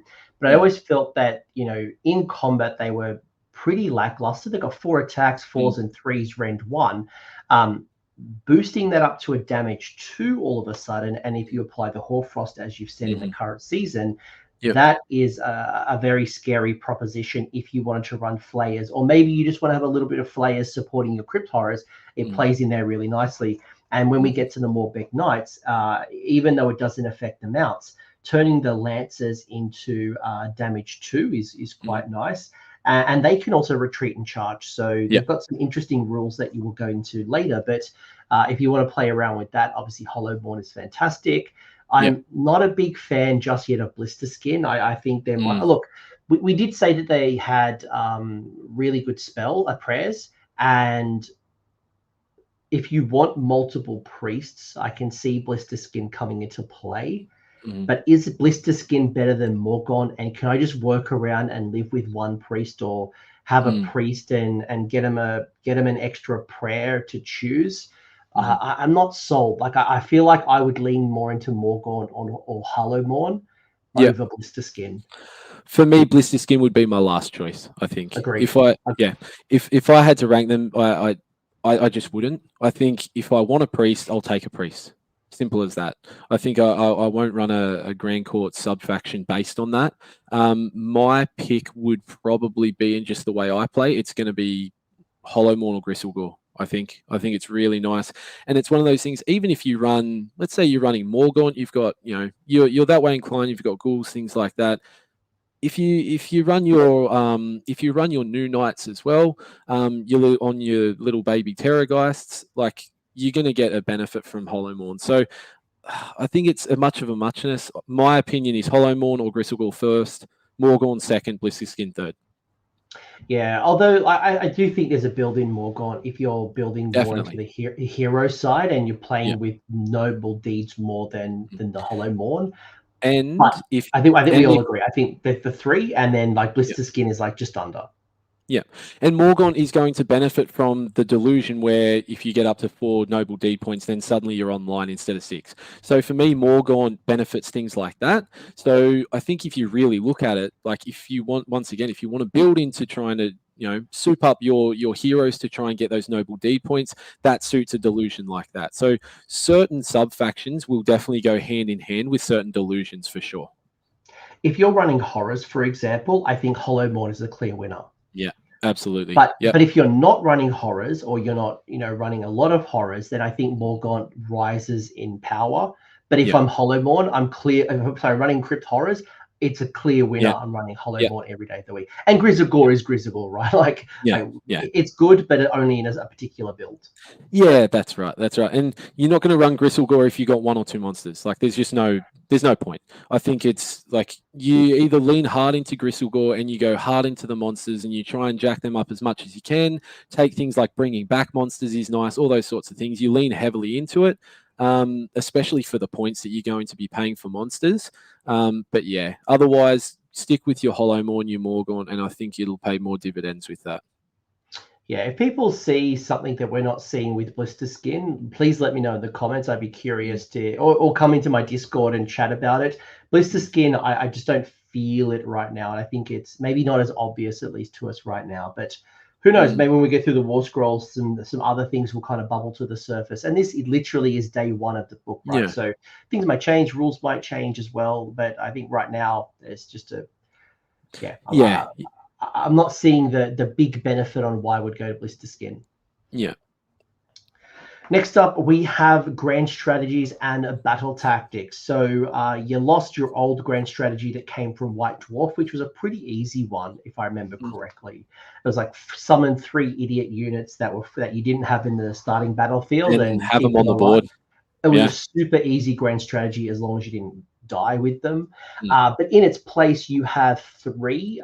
Kudos Games Workshop for not putting the stupid grand strategy, which is score 4 battle tactics from your book, and they all have to be like, kudos to you. I hate that grand strategy. It's not there. But what you do have is legendary exploits, where when the battle ends, you complete the grand strategy if there are at least 3 friendly Flesh Eater Courts heroes on the battlefield, and each of them have 6 noble deed points. Second one is expand the kingdom. When the battle ends, you complete the grand strategy if a friendly abhorrent is wholly within enemy territory and the enemy general is not within enemy territory. And then finally, defend the throne. When the battle ends, you complete the grand strategy if the friendly Charnel Throne is on the battlefield, it is garrisoned by a friendly Flesh Eater Courts hero, and there are no enemy units within 6 inches of it. It's worth calling out that you can only garrison your Charnel Throne with a hero with 7 or less wounds. So I think, for example, your Varghulf, I think, is 8 wounds or more. It's you can't do the Varghulf, but all of your other sub-commander idiots will. Gorewarden, Abhorrant Archregent, they all can sit on the Charnel Throne. So do you like any of these? And with the context of the current General's Handbook, are you taking it over Spellcasting Savant, over Shadow, blah, blah, blah? So I guess first and foremost, we talked about spellcasting savant before, with the ability to try and keep your lord a bit safe with the command trait that they're not visible, outside of 12, yada yada yada. I think Overshadow is currently being picked a lot for Flesh Eater Courts, and I can see why. I think that is still a very, very viable grand strategy for Flesh Eater Courts, and it makes sense. I'm still undecided whether I would, because I would still any day of the week take Overshadow. I think it's good for FEC. Whether I take it over one of these three is still to be decided. I probably still just need to play around. I think Defend the Throne gives me, is it Gloomspite Gits vibes, where it's like Defend the Shrine or something, and you're trying to defend the Loon Shrine, you're basically trying to keep people away.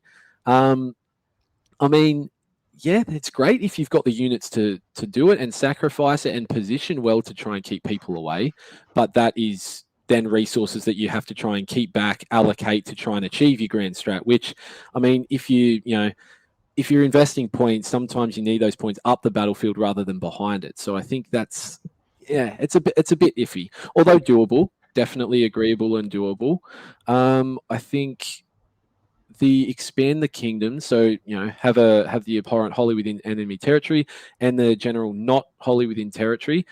Awesome if you kill the general, like that's gone. And especially if you're running multiple abhorrents, whether it's one on a zombie dragon, a Terrorgheist, even an abhorrent archregent or a Gorewarden, they're all abhorrent keywords, so it's definitely doable as well.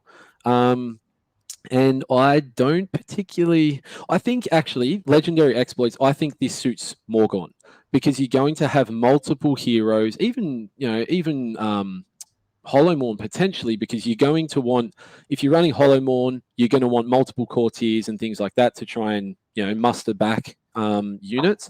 I think if you're running Hollowmorn, you need multiple foot heroes to try and juice them up. So that is probably one that is going to suit those type of armies.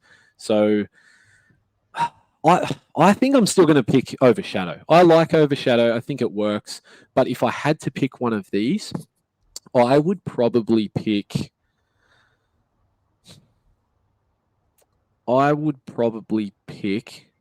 I mean, if I'm picking Gristlegore, it's going to be expand the kingdom, because I know I'm going to have multiple abhorrents. I'm going to have a Gorewarden, definitely, Abhorrant Archregent, definitely, which we should just say right now is the Wombo combo. So I think I'm going to have those two. Plus, I'll probably have one or two abhorrents on a big monster. So I'm going to have multiple. But the others just won't suit, I think, the list that I'm planning on running. So yeah, that's where I'm at with that. I'm never a fan of Defend the Terrain feature, and that's including me as a Gits player. If I was going to pick that, I think that suits a Ghoul-focused army, where I have lots of Ghouls and lots of bodies to be able to protect the throne. Yeah. Especially if you've got MSU, you might have a unit that you can hold back. Like just a cheap unit of Ghouls, okay, cool. Use your points to bring them back, being able to use that spell to add more idiots to the Ghoul unit. That's fine. But I think if I'm picking one, it's probably Expand the Kingdom, because I think putting a target on your head of keeping 3 heroes with 6 noble D points now just means I just got to remove. If I can remove all but 2 of them, you've failed your grand strategy. And I think it's a risk that I don't like to take. But Expand the Kingdom, I feel like, especially in the current meta, where there's a lot of wizards who are sitting behind the backfield like Spellcasting Savant, they're not advancing into my side of the board anyway. So by me moving up and putting pressure on them, I'm actually keeping them outside of their territory. I'm within their territory. Boxed in. It's a no-brainer, I think, in the sense that, like we talked about, FEC's the army that you just basically want to just yeet up the board and just trying to get them to do work. So it benefits you because you're trying to be there anyway. And like you said, generals sometimes, if they're spellcasting savant and little fellas, they're going to be at the back anyway. Awesome. I think you're right about legendary exploits. I mean, with all death armies, you essentially just want to snipe the heroes, and the rest of the army not necessarily crumbles, but it definitely gets hindered. So that's just an extra target on their back that you don't necessarily want. So yeah, I think Expand the Kingdom for me out of the 3 would definitely be the pick. Would I pick it over Overshadow? I'd definitely give it a go and just see how it feels. And that currently, by the way, legendary exploits is probably terrible right now with Seraphon running around, just sniping those heroes. So maybe right now it's even worse than it possibly could. But expand the kingdom, I guess, with the likes of Khorne and maybe Sun's back on the rise because of King Brodstob. You're seeing what's it called? Big War. There's a couple of armies right now where the general may be a monster, and even Soulblight, the return of the ethereal vampire lord on Zombie Dragon since the nerf to Blizzard. Can you take it out, or is that going to be tough for you to remove when you don't have as many mortal wounds to pull that vampire lord on Zombie Dragon who's just healing up ridiculously? I think I think you're right. The General's Handbook might be the better option, but it depends on how you're building it and what you And also too, like you just said, like if you're now suddenly trying to take out a big monster, a Vloz, whatever it might be, I mean, you rock up, you choose the Delusion for +1 to wound against monsters, awesome. Like you have that extra ability to try and achieve it, I guess. I think it's also worth noting that with the legendary exploits, you're going to be running, let's say, a Morgaunt list. You're going to want your heroes around. Cryptguard, spoiler alert, will help out with the with the ward saves of heroes and things like that. So potential more defense there, but still, I think, like you're right, we're in a meta where it's just getting a little bit too easy to pick off Littlefoot heroes. So yeah, expand the kingdom, 100%.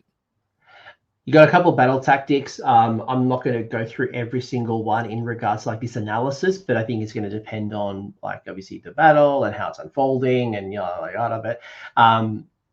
Maybe Christian, when I go through them, you can just tell me, is there ones that stand out for you, in regards to maybe how achievable they are, or maybe a particular unit that complements your list well. Anyway, Scream to Death. Pick one enemy unit on the battlefield. You complete the battle tactic if that unit is destroyed by an attack made by a missile weapon, by a friendly Crypt Flayer unit, Crypt Infernal, Courtier, or a Royal Terrorgheist. That's one that we already had. Valiant Slaying. Pick one enemy monster on the battlefield. You complete the battle tactic if that unit is destroyed during this turn by an attack made by a friendly Abhorrent. Overrun. You complete the battle tactic if every enemy unit on the battlefield is within 3 inches of a friendly Flesh Eater Course unit at the end of the turn. Glorious Feast. You complete the battle tactic if every friendly unit on the battlefield is wholly within 12 inches of a friendly Flesh Eater Course hero that has 6 Noble Deed points at the end of the turn. Lance Formation. You complete the battle tactic if 2 or more friendly knights made a charge. Friendly knights units made a charge move this turn, and the charge roll for each of those units was 7 or more. Finally, the Ties of Chivalry. You pick one objective on the battlefield that your opponent controls. You complete the battle tactic if you control that objective at the end of the turn and it is contested by at least one friendly Serfs unit and one friendly Knights model and one friendly Courtier model. So some of these, I think, are, well, a couple of them for starters were either in the previous battle tactics or they've been tweaked a little bit. So, for example, I actually think the first one, Scream to Death, was actually really achievable. It's something I used to always choose if I knew I wanted to move up, run, especially with Terrorgheists with their bravery-based attack. Same thing with Flayers. Easy to wipe out a screen, especially if it's Noblars, whatever it might be, something that's quite easy to kill. If it's just a unit of 10, that's a no-brainer to me. And I think that's very achievable. I think the pick one monster on the battlefield, this is something that we've seen before, although you used to be able to score a extra victory point if it was killed with an Abhorrent. So this has changed. I think this is doable too, given how fighty some of our big monsters and things are, or big blocks of whatever it might be. Definitely achievable as well. But now it's only with an Abhorrent. So yeah, I think it's doable. We've got Fighty Lords, so definitely something I could choose. These next two are something that are definitely turn-based or situationally based. So if we're picking, a tactic basically where every enemy unit on the battlefield is within 3 inches of a friendly Flesh Eater Courts, it's going to be based on the amount of units you've got on the board, right? So just depends on how many units is how easy you're going to score. The other one, I mean, every friendly unit on the battlefield is wholly within 12. Yeah, wholly within 12 of Flesh Eater Court's hero that has 6 noble deeds. That's going to be easy to score if you have next to no units and you still have a lord jacked up with 6 deed points. So not easy to score at the start because you're not going to basically cram everything in. So yeah, those two are a little bit odd to me, I think, but just turn-based. I think Overrun, for example, is a great turn 4, turn 5 battle tactic. Late game, Like, absolutely. That's a great late game. I would not be doing it early or even mid game. No. That's what I mean. Turn-based, I think definitely late game, late in the piece for sure. I actually really like Lance Formation. So when I read this, it's not unmodified, basically unmodified charge move or charge roll. So I think this, in conjunction with add 1 to run and charge rolls, things like that we talked about, is going to make it easier to achieve. And spoiler alert, the Morbheg Knights, I think I'm going to take these in pairs. So I think this is something that I might try. And getting a 7 off with increased, increased charge rolls and things is definitely something that is doable, although it feels bad if you roll low. When you say pairs, are you saying 2 units of 3? Because obviously they come in units of 3. I just want to clarify the pairs piece. Yeah. So yeah, I'll be taking those, I think, at least, definitely 1, if not 2 units, and this will open up that tactic. And I just think it's that little bit more achievable with +1 to charge. And Ties of Chivalry, this was actually good back when you had Tunnel Master. So you could take a little cheeky courtier. He was a serfs and he was a courtier. You could Tunnel Master onto a point and then move, some flayers that you've summoned. You move on to a point that you previously didn't control, and then suddenly you've got a tactic. So that was something that was easy to achieve. Keywords have now been changed for the courtier, and now you've got no Tunnel Master, things like that. But I mean, doable, but you also need all 3 types of units. So yeah, I think some of these definitely easier than others, and some of them you're just going to have to hold on to them for the late game. I quickly went and looked at the Gorewarden to see if the Gorewarden is a courtier, and it's not. Yeah, no. I was like, because the spoiler alert, the Gorewarden can come in from reserve. So I'm like, oh, that could be your native Tunnel Master, but no, it's an abhorrent, not a courtier. So take that one out, especially because it can take a unit of knights with it. So like, just drop down like that was that wombo combo. Yeah, we're so close to this wombo combo. I can't wait to bring it up. It's so good. All right. There's a couple of good ones in here. I think you're right. A lot of them are situational and not really like turn 1 battle tactics. And I guess it depends on your builds and how the game's unfolding. But it seems like there's a lot of options for you from turn 2 to turn 5. Yeah, and this is like, I think the question I asked you quite a while ago, actually it wasn't quite a while ago, it was at Worlds, was I was interested to see how easy battle tactics are getting, as far as like, is this book suddenly going to we'll see it in the meta, will it shoot people to 5-0s based on tactics, all that sort of stuff? I think this is in a very good place. I think these are achievable. They're not quite Tzeentch, they're not quite Daughters of Cain, but they're still quite good. So I'm actually pleased to see that things like this are still kept in, a reasonably good spot. They're not too overly easily achieved, but they're not awfully bad either. So I think for me, I actually just appreciate a good, reasonable set of tactics. Yeah, I feel like there's nothing easy, nothing too hard. It just depends on your list and how you build it out and how but I feel like there's enough in the toolbox here for you to confidently, between the General's Handbook and this one, to be able to have choices and to be able to score as many as you can score. So I think you're in a good spot. Absolutely. Yep.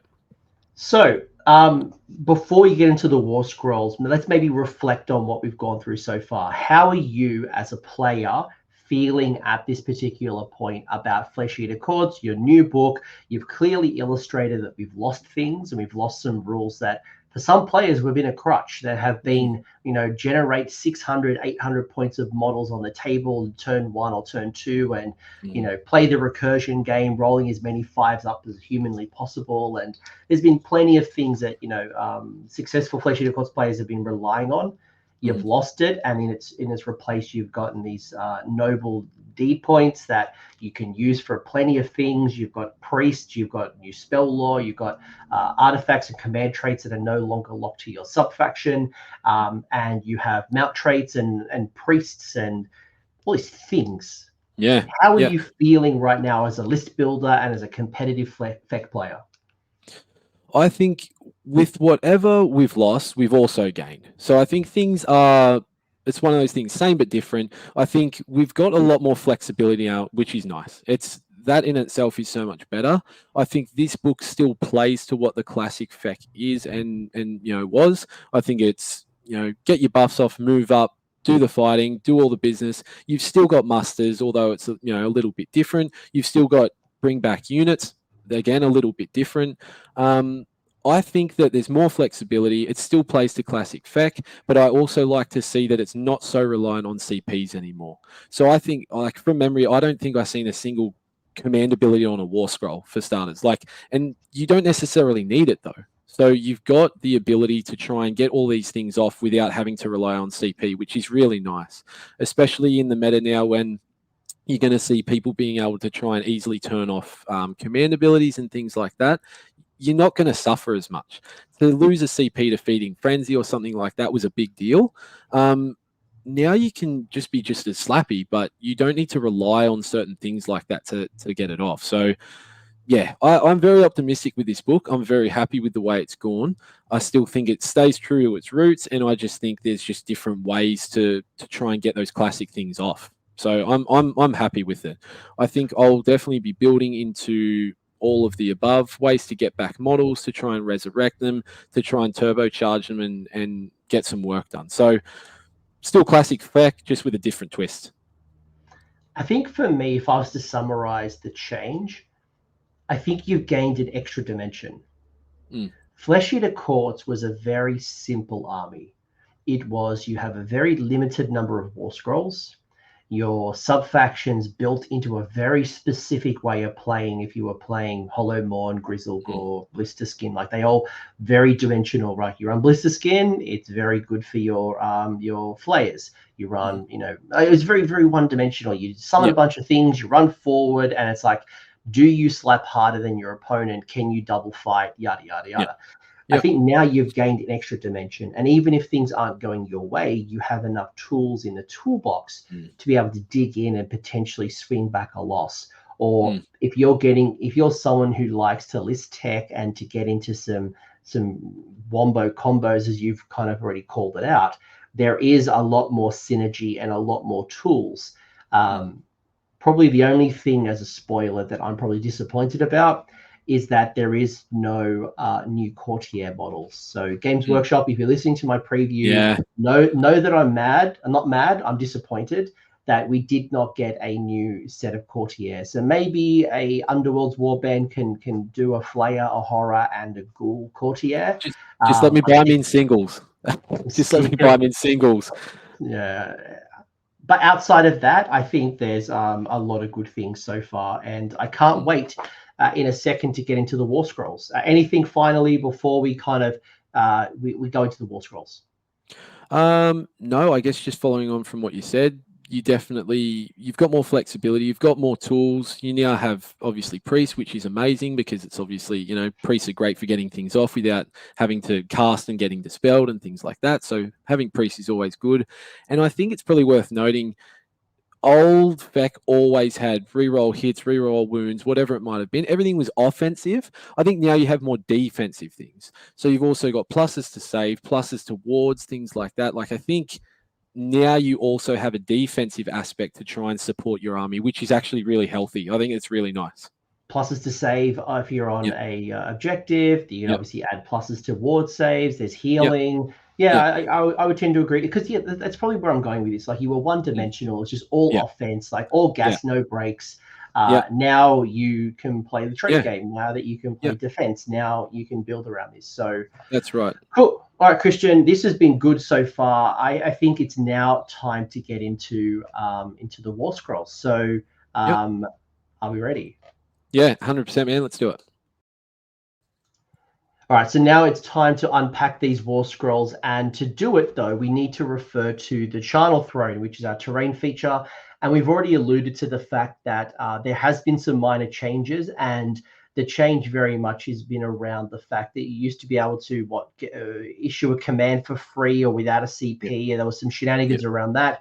Christian has already referred to the fact that you're not as CP hungry, and the noble deed points has replaced the summoning abilities. And what you're going to see here is that you still get your terrain feature. It's still defensible, but there's two things you need to know. The first one is that the ghoulish landmark, while an enemy unit is within 12 inches of this terrain feature, it cannot be affected by abilities that would allow you to ignore battle shock tests. Finally, and probably the one that you're most interested in, is the ruler of all they survey. So at the start of your hero phase, add D3 noble deed points to any friendly Flesh Eater Court's hero that is garrisoned in this terrain feature. And we've already referred to the fact that you can only garrison this with one friendly Flesh Eater Court's hero that has a wounds characteristic of 7 or less. So it will allow us to do our Gorewarden, our Abhorrent Ghoul King, our Ghoul King on foot, all of these little heroes. Nothing like the Varghulf, or obviously higher. So they have 8 wounds or more. Yep. And we talked upon the fact of ruler of all they survey. Easy way to start trying to generate those noble deed points in conjunction with that first turn heroic action, which is roll a dice for every unit wholly within 12. On 5s you get an extra point. So a really easy way to quickly try and turbocharge a hero with those noble deed points. Cool. So we whether we're going to sit a hero on this every turn, maybe we make it the I can't remember, was it the command trait that allowed you to get +2 to the casting if you had like 6 noble deed points. You could have a backboarding wizard casting slinging spells from a defensible position, or you could use it just for that first turn, generate a bunch of extra 3 points, and then go up and be free and do feeding frenzy and stuff, right? So there's a bit of flexibility here. Yeah, definitely. And I mean, still garrisonable. So you still, it still, works in conjunction with trying to keep your general alive. Still works with, if you're garrisoned and you're not able to be targeted outside 12, like you suddenly got the very, very, tanky and defensible lord. So it's a great piece. One thing I will call out as well is I like that if you weren't relying on using it to, like that wizard, for example, the backboarding wizard who's like sitting defending on it, if you're planning to run away from your Charnel Throne, you could use this really aggressively by putting it as far up the board as humanly possible and trying to maximize that ghoulish landmark to you shrug off battle shock for your opponents. The zombie dragon we've talked about as well, or using the monstrous rampage to be able to reduce their bravery by 2, and the grim garland to make it an extra 1. All of a sudden, if you want to play the bravery game, go into your endless spells. There's some play here. Yeah, definitely. Used in conjunction with things, it's definitely good. I always played it forward deployed, purely for the fact that before, as long as you had somebody deployed on it, and then you could use a free CP to summon a unit, but also so could people around it as well. So I wouldn't want to necessarily sit it back, because in my first turn I have to summon. I don't want to be restricted in movement, especially when I want to run up the board and get some work done. So I always forward deployed it. You can use it to try and bottleneck certain areas between terrain and things like that. So all over it was it's a nice piece. I null deployed mine because I haven't been able to get one for ages. So really? hopefully with the launch of this box, they re-release the terrain feature, because it's been out for a long time. Everyone deploys it back to front, because the base, the way, like when you're measuring things from the actual terrain piece, there's like a little bit of extra length on the back of it. So everyone just deploys it, back to front. So it's kind of odd to see. So without being here for 10 years, folks, we're going to go through all of the war scrolls, but we're not going to go incredible depth. I know you're going to screenshot this and you're probably going to put it on the Facebooks and chat, and that's totally cool. We're going to try to give you as much value as possible without being here for 10 years. So there's a lot to go through, folks, because there is new units. And obviously we know Horrors, Flayers, and your ghouls, as well as your new hollow Marrowscroll Herald. They are as is from the Dawnbringers 1 book that are already in your app. So I don't believe there was any change if I remember correctly. So all the same. Let's get into the War Scroll. Everyone wants to see the main man. The Mortach of Delusion. Finally, he's here. Ushoran himself, the first Ghoul King himself, locked in a prison by Nagash until I think it was Sigmar unlocked him, thinking here. I don't know what Sigmar was thinking, but he unlocked him in the Age of Chaos, and Ushoran ran off and be freed and started what is now the Grand Court, that is Flesh Eater Court. So there's a lot going on here, and we probably will spend a little bit more time on this compared to some of the other War Scrolls. But what do you need to know? Movement of 10, incredibly fast. That caught me off guard, actually, how fast he's going to be. And so much so I'm actually looking at the book to make sure that wasn't an error. No, it's not an error. Movement of 10, save of 4, bravery of 10, 16 wounds. You have 2 attack profiles. The 3 inches, the scepter is 3 inches, 3 attacks, hits on 3s, wounds on 2s, Ren -2 for D3 +3, and then your monstrous claws and fangs, which can be up to 10 attacks depending on where he is on his damage profile.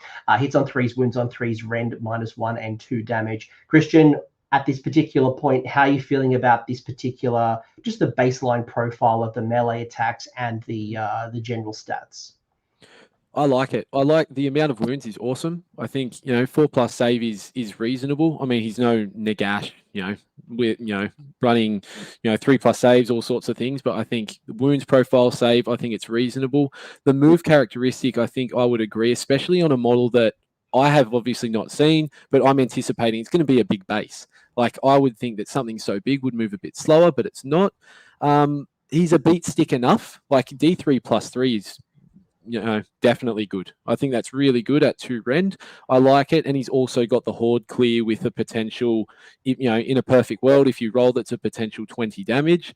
You're not going to roll that, but it's good. He's able to kill big things. He's able to kill small things. So I think that's all really decent. Cool. There's a couple of other things that you need to know. We talked about the damage profile as well. But 16 wounds isn't really 16 wounds, which is a little sneaky piece here. So a couple of the key words you need to know about. First one, it is a double casting wizard. Ignore the spelling mistake. I literally wrote this whole book word for word. I copied it all. So I misspelled cast there. But you can cast 2 spells in the hero phase and unbind 2 in the enemy hero phase. Wonderful. War Master, so if it's in Flesh Eater Courts, you'll be a general, even if it's not picked to be a general. The epicenter of Delusion, and you can see this is tied into the monster table starting at 30 and degrades as low as 12 inches. So if this unit is a part of a Flesh Eater Courts army in the hero phase, you can pick 1 Delusion from the Courts of Delusion battle traits. Until your next hero phase, that Delusion applies to friendly Flesh Eater Court units while they're wholly within the epicenter of Delusion, as shown on the damage table, in addition to the Delusion you picked at the start of the first turn. So we can now take 2 Delusions and we can change them up throughout the game. Yeah, that's really good, especially if you want the feast day to try and get the 4 deed points instead of 6, and you're shooting for, let's say you want to kill Gargants, you want to take the +1 to wound. Awesome. You suddenly got, I think, like it's really good. I think he's always in my mind. I was hoping that he'd be a good support piece, and that in itself is really good, especially with a 30-inch range. It's huge. It's massive. It's board covering. It's really good. I think for me, one of the cool things as well is the fact that like the +1 to run and +1 to charge only has so much use. Like once you're in combat, that's a completely useless Delusion. Yeah. You make that the Delusion for Ushoran. You get the +1 against monsters or whatever other one you might want to pick.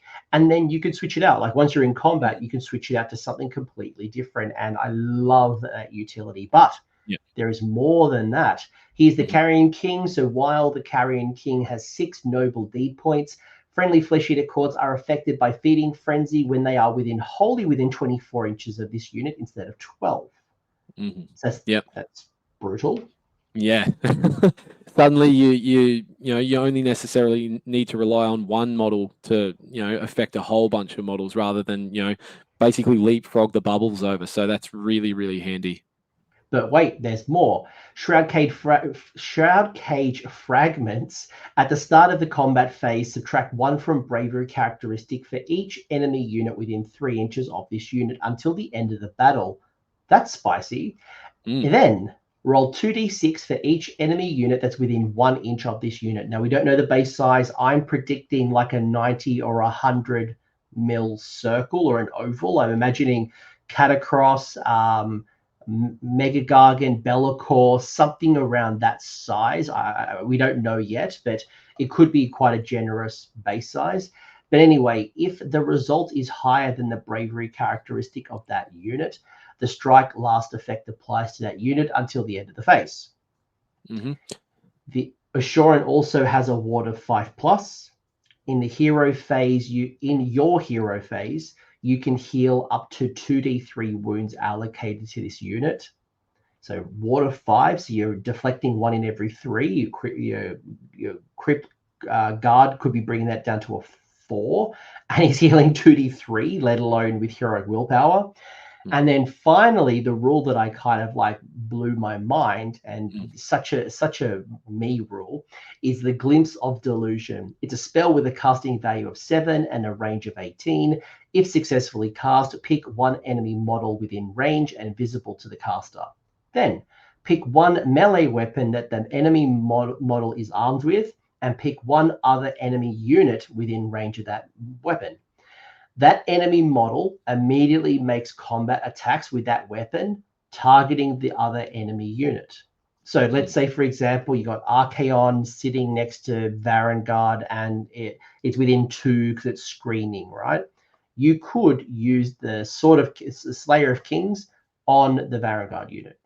You could pick a Gatebreaker who is defending King Broad, because you need to bubble in King Broad's subfaction, and the Gatebreaker could use his flail against King Broad.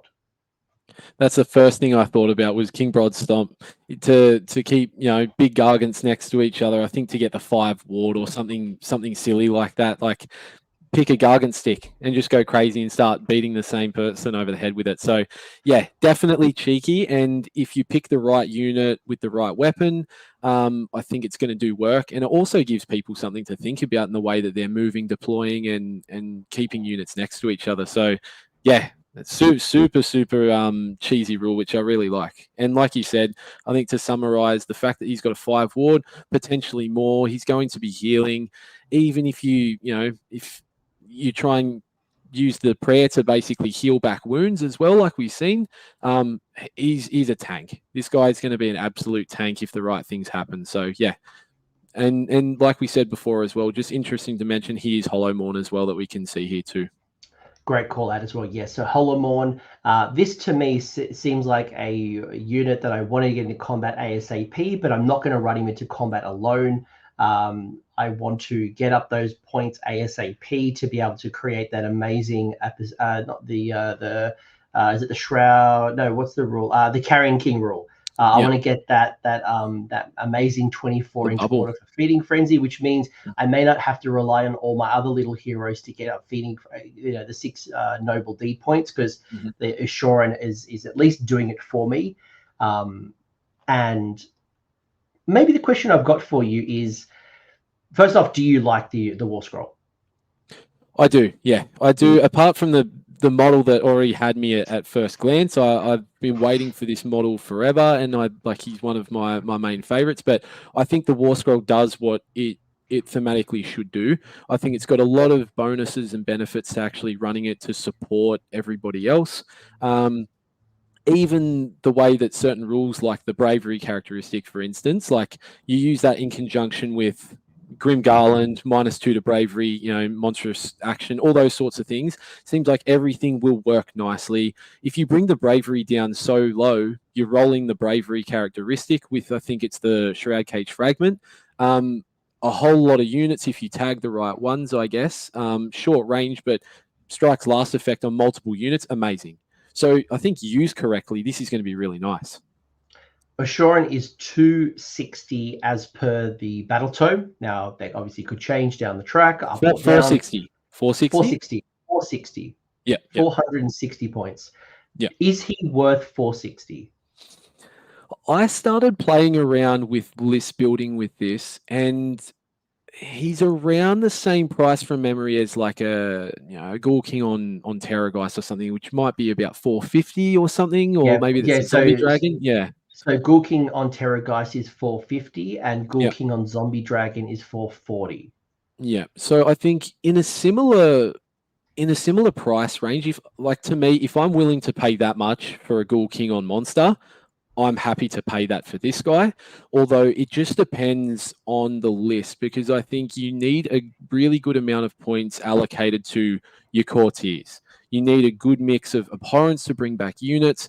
So I think at a point, this guy gets a bit too expensive, but I think he's reasonably priced for what he does. So I don't have any issues with the fairness of the pricing, but it depends on the list that you're trying to build. I think people may find this guy a bit too expensive. They might not be able to fit him in. I think the list that would normally run a Ghoul King on Terrorgheist or Zombie Dragon is just going to drop that. Yeah, absolutely. You're just going to drop that for Ushoran. And I was just, while we were talking, I looked at the price of Neferata and Manfred. And Neferata is what, 400? Neferata is 410. Manfred's 400. Yeah. And Special K is where is he? Was he up? He's 500. Special K is 500. Yeah. 20 points. So 20 wounds. Obviously, a different war scroll. I think it's fair. I think 460 is fair. I think he's fair. Yeah, I do. Like I said, I'll reiterate the point that if I'm willing to pay, an extra 10 points for instead of a Ghoul King on Terrorgheist or whatever it may be, awesome. I'm definitely happy to do that, and I think it's a fair cost.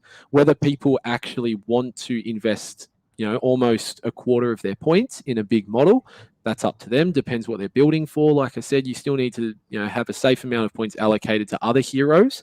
But he's great for what he does and his points. I think he's going to be a really good addition to most lists.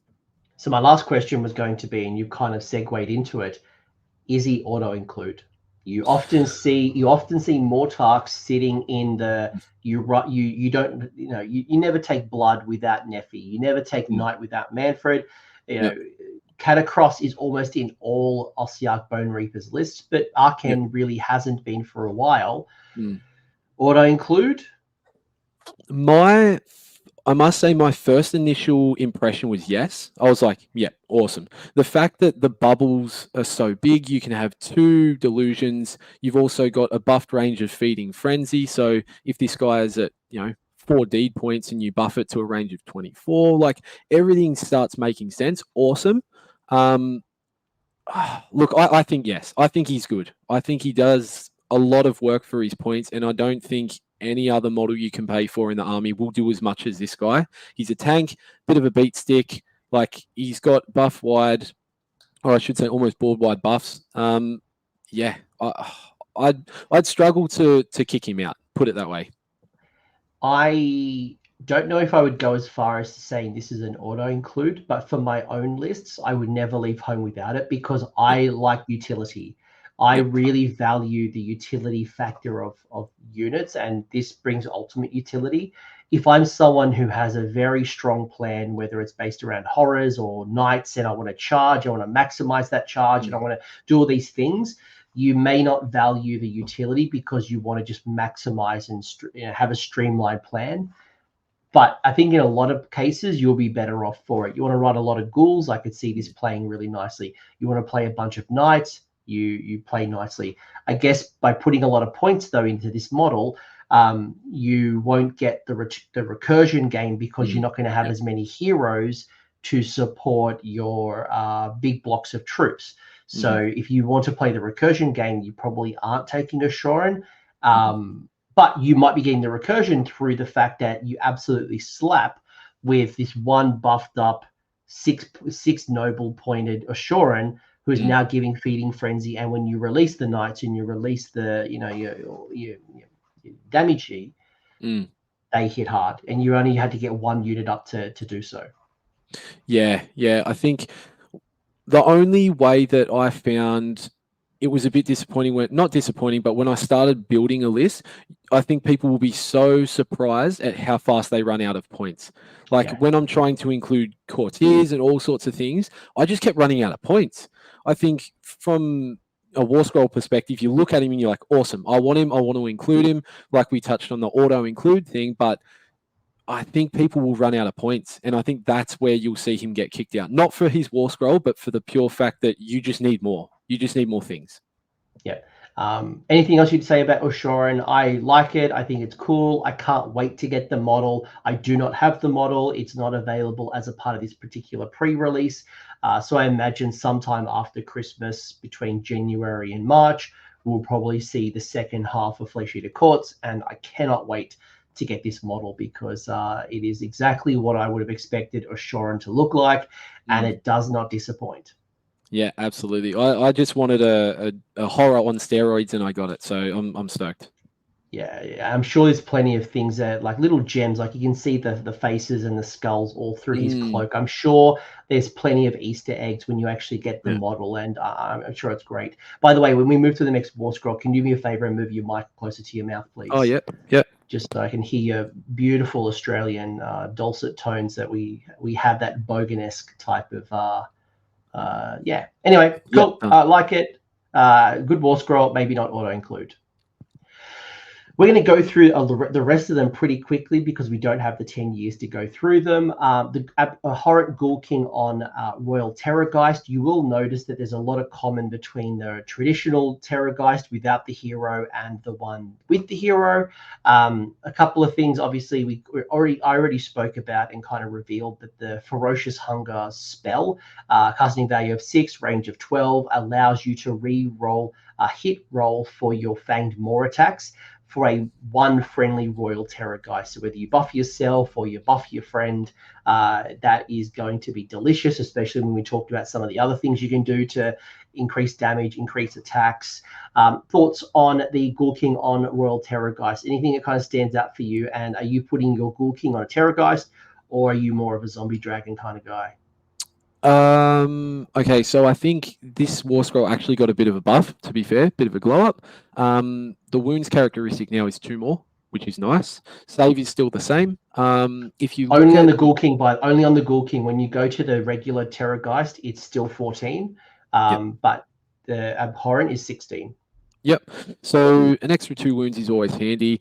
If you look at the gory talons and fangs, it used to be 5 attacks, 3s and 3s, 1 and 1. Now you drop an attack for 2 damage. So that's always nice. The rest is the same, although now we actually have talons. So that is something that's consistent with the zombie dragons that we actually seen get changed with Soul Blight. So now I really like the profile of 7 attacks, 4, 3, 1, 2. It used to be something like 4 attacks, 4s, 3s, 1d3. So I think we're going to see a lot more consistent output with something like this, and I was really hoping that it actually got those attacks changed over. So, yeah, super stoked with that. To answer your question, if I was to choose one or the other, I always choose Terrorgheist just because I think it's so good to basically crush dreams when you're rolling hot on 6s.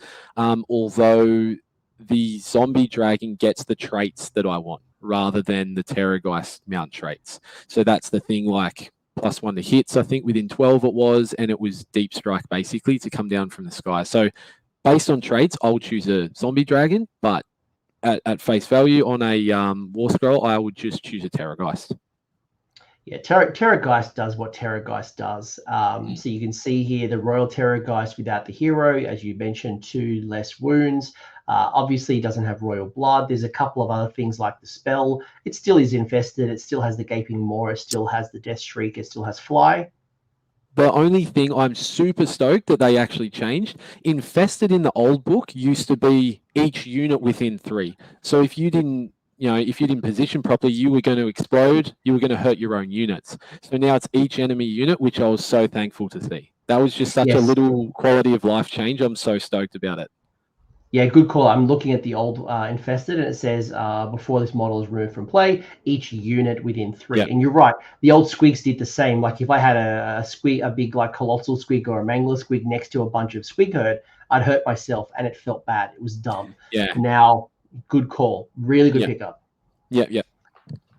Anything else? Terrorgheist does Terrorgheist things. It hasn't changed a lot. It still does the thing that it always did. Yeah, yeah, but same again. Now it has, like I said, now it has the talons, which is what was consistent with the zombie dragon. So, like I said, more consistent damage output, in my opinion. I think these are all the better for it, but more or less the same. Yeah, minor changes at best. Next up, you have your Abhorrant Ghoul King on Zombie Dragon, and again, the same is true. There is a lot of commonality between the two. Though there is a key difference here. The first one I'll call out here is the Loathsome Descent. So you mentioned the deep striking from the Zombie Dragon mount trait. Without the mount trait, because the Royal Zombie Dragon without the Ghoul King can't take the mount trait, it already has this ability. So Loathsome Descent, you can deep strike it in your movement phase. So it's not restricted to your first movement phase, but rather the movement phase. So that would give you a little bit more benefit. I don't know, that's also in Store Black Grave Lords, but not quite taken as often. But how are you feeling about this one? I think given you've lost certain things like Blister Skin, where you could just teleport units and things like that, like you maintain the flexibility of movement in armies with this. So this is good, especially if you want to maintain flexibility with movement, if you want to alpha strike certain things and then bust out your wombo combo, move in charge. I like this. I think it's good, and it's something I actually plan to run. I think the spell is actually quite nice as well. If you don't want to deep strike things, you want to start on the board, like great for a Gristlegore army, and it's an auto include, in my opinion, for a Gristlegore army. Love it. Yeah, so I was good call out. So the Monstrous Hunger is a casting value of 6, a range 18. If successfully cast, pick a friendly Flesh Eater Courts monster wholly within range of the caster, and it's filled with Monstrous Hunger until your next hero phase. If you do so, that unit can basically run and still charge. So you could buff yourself, you could buff a friend, bonus if you want to put on that that D6 heroic action if a unit's wounded and you get the free hero phase move, then you run, use the command point to get a 6, then charge. It's nice. Yeah, and this is what we were. This is a war scroll we were touching on about inspiring presence, looking at stacking those bravery things. So this is where it comes to. I think this thing will do work, and if the things go the way that they're meant to, like you'll see some really good results with being able to just clear units with this thing. Yeah, it's quite nice. I like the utility again of the Draconic Terror, being able to use the Monstrous Rampage as well, being able to shut down commands. You could use Grim Garland. There's a lot of, again, you want to play in this space, there are things you can do to double down on it. But from memory, I think it's. Sorry, I was just going to say, from memory, I think it actually has an increased rend on the Maw. I think the Maw still used to be 2, and now I think it's 3. So maybe just double check that. But... Give me a second. So the Snapping Maw, the Snapping, you are right. So I'm looking at the current War Scroll. The Snapping Maw is rend -2. So so that's good. Let me triple check that that's not an error on my typing out an entire book. Nope. Snapping Maw, Ghoul King on Royal Zombie Dragon. It is rend -3 for 3 damage. Yep. So that's nice correct. One. That's delicious.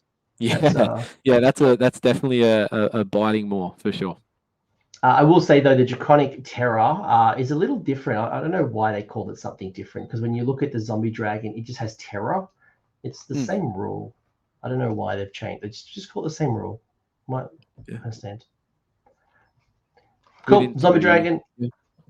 Zombie Dragon, it does Zombie Dragon things. You'll notice that the idiot on top, the gory talons and fangs are the same across, and actually that profile will be quite consistent across the board. So you'll see a bunch of your hero idiots will have something very similar of the gory talons and fangs, and it will be a pretty consistent profile across the board. So that'll make things for your knowledge retention just that little bit easier. Now we have the the Grand Justice Gormayne. So we have a no, it's not even a wizard. You're not a wizard. You are just the judge of judgment. And the thing that you are really taking the Grand Justice for is the pronounced judgment. So in your hero phase, pick one of the following judgments to pronounce. The same unit cannot be affected by more than one judgment at the same time. So don't buy two and try to stack them. You can't. You can take two, but you just can't stack them on a unit. So what are those four judgments you can choose? If you hit your gavel, and I expect you to bring a gavel to your tournaments moving forward, the petty transgression, you pick one enemy unit that is visible to this unit and roll a dice. On a 3+, add 1 to the wound rolls for attacks made by friendly Flesh Eater Courts units that target that unit until the end of the turn. If you are a dishonorable conduct in battle, pick one enemy unit that is visible to this unit and more than 3 inches from friendly units. Roll a dice on a 3+. Friendly Flesh Eater Courts units can charge even if they ran in the turn, so long as they finish the charge move within half an inch of an enemy unit that you picked. Grievous insult to the court. Pick one enemy unit that is visible to this unit and within 3 inches of a friendly abhorrent. Roll a dice on a 3+, add 1 to hit rolls for attacks made by friendly Flesh Eater Courts unit that target that enemy unit until the end of the turn. Then my personal favorite is Regicide. Pick one enemy unit that is visible to this unit and has slain a friendly abhorrent. Roll a dice on a 3+ until the end of the turn. Add 1 to the damage characteristic of weapons used by friendly Flesh Eater Courts units that target that unit. I love this guy. I love him. When I seen him, I was like, oh my god, he's like a priest but better. Like, it's an ability, right? So it's not a prayer. It's still on a 3+, the same as the rest of the prayers in this book, and it's board wide. As long as it's visible, the range is infinite. So I absolutely love this guy. I think if I've got just as much of a chance to get one of these offers, I do a prayer, I'm going to try and take him. I love the +1 to wound. Love it. And it's like a common theme, I think. Maybe it's just the way I'm looking at it because I prefer the move, run, charge, the alpha thing. So this is another way to move, run, charge. Fantastic. Like, love it. You're right. I think Regicide is really good, especially when looking at it from opening up a tactic point of view. So kill a unit that's killed a general, right? So if you might have an abhorrent as your general, awesome. Suddenly that's an easier achieved tactic. And I think where was it? Has to be within 3 inches. You can +1 to hit rolls, awesome, but you obviously still have to be in combat and things like that. But I love this guy for what he does. I think it's so cool. Yeah, and I think from the points, I think he's from memory either 140 or 120. 140. 140. Yeah. Right at the end, we do have all the points on the screen, but 140 points is correct. Yeah, so I think for 140 points for what he does, I think it's awesome. Like 3+, you have a decent chance of getting something like this off. And like I said before, if you're plussing anything to wound, it's awesome. So you got another chance of that. So I like him. Yeah, really do. He's not necessarily a courtier, just to bear in mind, but he is an abhorrent, so he also has the potential to bring units back. I think the one call out here is we talked about Ushoran before and the impacts of his points to the rest of the units. I feel like this is the type of unit that you want in your list, but if you take Ushoran and this, all of a sudden there's this knock-on effect where you start running out quickly. Yeah. And it's like, I think I can see Gormayne dropping out of lists if you take Ushoran. Because there's only so many heroes, and we haven't even got to the native priest yet. Yeah. We haven't gotten to the Pope. So and let alone the courtiers, let alone the abhorrent. So like you've got your blessed for selection, and it's going to be tough on where you put your hero points, and one quarter of your army going into your Mortach. Mm-hmm. I get the feeling people might start dropping him when they realize he's just too much of a negative impact to what you want to do. Yeah, it's like I said before, like, if anything, not grievance, but my biggest problem when I was looking at this was you just run out of points. There's so many good things that you want in the army, especially the heroes. The heroes, your whole army is based around. You just run out. It's so hard to fit every bit of goodness in it. So you're gonna have to make sacrifices. And the fact that he's Hollowmourn, that might affect the choice as well, like little things like that. So yeah, I'd be interested to see how often he's used, but me, I'll definitely be trying to run him, but whatever my list allows, we'll find out. If people do bring him and you role play and you bring a gavel and you bring a judge's wig, I would love to see you dressed up, especially if you dye it pink like you see here on the Gormayne. Credible model. And another credible model that I actually really enjoyed building was the Gorewarden. So I've been putting him up on screen a few times. This is a part of the box, so you do get the Gorewarden if you buy the the army box that is coming out literally as this video comes out. Some interesting rules. You have essentially a flying abhorrent, but one of the things, actually there's two rules you're really going for here. One is the Royal Hunting Party, the other is the Winds of Shyish, which is a spell. The Royal Hunting Party, and Christian's already alluded to his love of movement. Instead of setting up this unit on the battlefield, you can place it to one side and say it's circling the skies in reserve. If you do so when you would normally set up a Crypt Flayer or Morbheg Knights unit in deployment, you can say that it is joining the Gorewarden in circling the sky. So basically, you can take the Gorewarden and a Crypt Flayer or Morbheg Knights unit and put them into reserve. At the end of your movement phase, you can set up this unit more than 9 inches from all enemy units. And if you do so, you set up the unit that joined it within 9 inches. So basically, you put down one, the other one has to be within 9, and 9 inches away from all enemy units. So you've got a deep striking unit, which is pretty neat. And then the Winds of Shyish, which is a spell, casting value of 6, range of 9. If successfully cast, pick one friendly flesh-eater quartz unit that can fly and is wholly within range and visible to the caster. Remove this unit from the battlefield and set it up again more than 9 inches from all enemy units and wholly within 9 inches of each other. Neither of them, so basically it basically teleports with a friend, and neither of them can move in the following movement phase. So a lot of movement shenanigans from our Abhorrant Gorewarden. As a movement man, Christian, how are you feeling about the Gorewarden?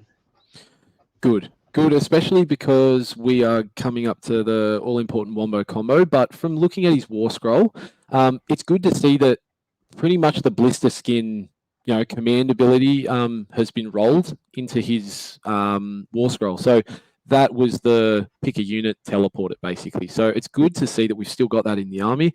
This is good as well because we can suddenly get out of dodge in the hero phase. So you're not going to be giving away any redeploys and things like that. And you don't necessarily have, you're teleporting out of combat. You're not retreating. So I think this is really good, especially in an unfavorable, engagement. It's nice to see that you've got that and you've got that flexibility. And definitely the Royal Hunting Party is going to be really great with Morbheg Knights and all that sort of stuff. So attack profile's decent. Essentially he's a Abhorrant Ghoul King with wings, although he casts and unbinds a little bit less, but all in all, definitely going to see an appearance in a lot of lists, I think. 7 wounds, so it can go into the Charnel Throne if you choose to not put it into the Royal Hunting Party. And part of me actually doesn't want to put it into reserve. I'd be happy with its movement of 12 to actually deploy it on the table, sit it down, get some D3 extra points, use the Winds of Shyish to maybe do that in turn 1. I'd maybe rather use that to teleport around the board as opposed to use the Deep Strike. But if I needed it, it's also there. So I love the utility again of the Gorewarden. 7 wounds as well is nice. 4-up save. The attack profile's fine. As I said, it's very consistent with your abhorrent heroes. Yep. Yeah, like you just touched on, interesting tech I think is cool. If you want to start him in the Charnel Throne, try and generate those additional D3. First turn, use a heroic ability to try and generate, another X amount if you're deployed, around him. So you might suddenly have this, you get at least 4 noble D points. You've got Feast Day, so suddenly you're working on 4 noble D points. You teleport him up the board, and then you're suddenly within range to give people Feeding Frenzy. Awesome. So definitely tech in that. People, once they, I think, sort of realize that it's a quick way to get a unit online with a bunch of extra attacks, awesome. It's definitely a good unit, and I think, we'll be seeing it a lot. Yeah, 150 points, by the way, if people are thinking about this. So it's a little bit more expensive than your courtiers and your I mean, same price actually as an Abhorrent Archregent. A Yep. lot of double A's, but you'll see the Abhorrent Archregent is a double caster, so which I actually quite like. The double caster is quite unique in this book outside of like Ushoran, right? So there's a very clear role on what it brings to the table.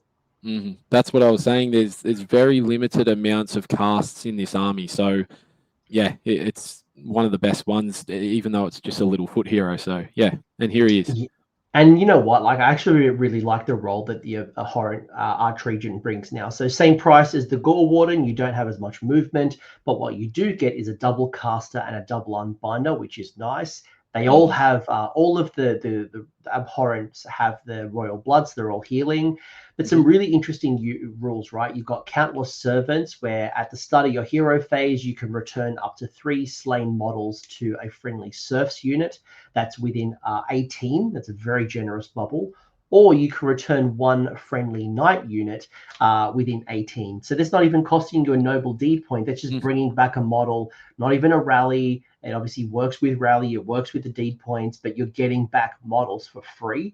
And then you've also got the spell called the Carrion Call, which is a spell with a casting value of 6. If successful, the following movement phase, friendly Flesh Eater Courts units that are set up at the end of the movement phase can immediately move D6. Yeah. So this is finally what I've been so excited about, because when I seen this in conjunction with the use of, say, the Gorewarden with a bunch of Morbheg Knights, suddenly you have, even zombie dragons and things like that. You can alpha this army now. So the spell is, in the following movement phase for units that basically get set up, you get a free D6 move. Awesome. So suddenly you can just deep strike everything, take off, D6 inches worth of a 9-inch charge, and then, used in conjunction with +1 to run and charge, you just get all your units in. I think this is such a good wombo combo. I think he's really good. Yes, you miss out on Ferocious Hunger, which historically was the extra D3 attacks, which was obviously phenomenal. But, just a different role. And he has come down, I think, like 110 points or something. So he's just, he just fulfills a different role.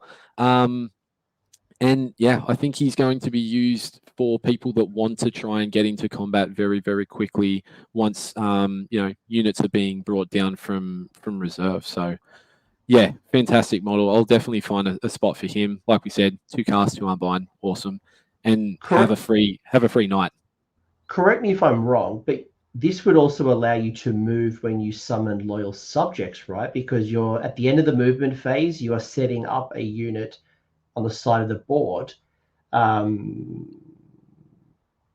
Yes.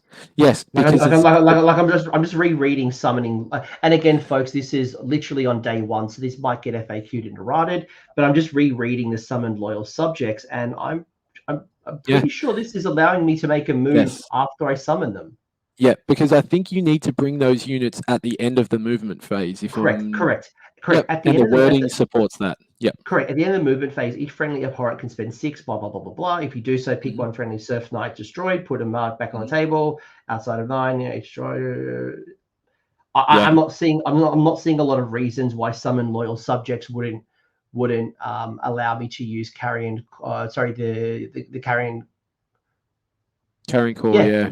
It's fantastic. When I seen this rule, I had to read it again because I was like, this just opens up so much goodness. So yeah, I think it's a very, very good spell. It's not Ferocious Hunger, but it's something arguably that's equally as good, I think, if you want to play the movement game. Yeah, cool. And again, this is the challenge, right? Is again, you have Ushoran, where are your points coming from? People like this get dropped, or it's like, you know what, this gives me so much utility as well, especially when if I do plan to bring on models from the summon loyal subjects. I actually really need this rule because then it makes a 9-inch charge potentially 3 to 6 or 8. Yeah, it's one of those things. If he gets knocked out of people's lists, it won't be because he's bad. It will just be because people can't fit him or it doesn't suit what they need him to do in the list. But like I said, there's too much goodness. There's so much. You're going to have to be picky. A model that I love. I love this unnatural speed spell. So the Abhorrant Ghoul King, again, you'll notice the gory talons and fangs, literally the same profile. It is a single caster, single unbinder. It does heal and hit the D3, Royal Blood. Two interesting rules that you want to know about. The Code of Honor. At the start of the combat phase, you can pick an enemy hero within 1 inch of this unit and say that it will duel that enemy hero. If you do so, add 1 to the damage characteristic of melee weapons used until the end of the phase, but they must only target that enemy hero. And again, we've obviously seen other ways to get extra attacks and extra damage as well and other things. So again, nice little assassins that they could possibly be. In addition, the unnatural spell being a casting value of 6, if successfully cast, this unit can immediately make a charge and you can roll 3d6 for the charge roll. If the charge is successful, the strike first effect applies to that unit in the following combat phase. This is, I think, what you said. Like, I see this guy as like a little ninja, like a little assassin. If he can get on top of like a little wizard, like a, war chanter, like just something, I think he'll knock him out of the park. Like, especially if he's within range of feeding frenzy and something like that. Like, let's say 6 attacks at 2 damage each. Like, it's pretty good. Like, it's not bad. And I think with a small base size as well, with a 3d6 charge, you'll be able to squeeze him in certain places that bigger units won't go.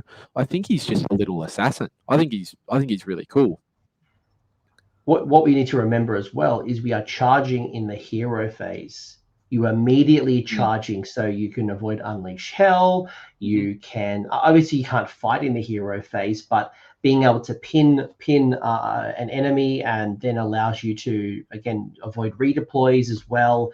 And the 3d6 charge is quite nice. So turn 2 to turn 3, this little 100 and something point, I think it's 110 or 100, like he's good. For the price value, I think he's good. Yeah.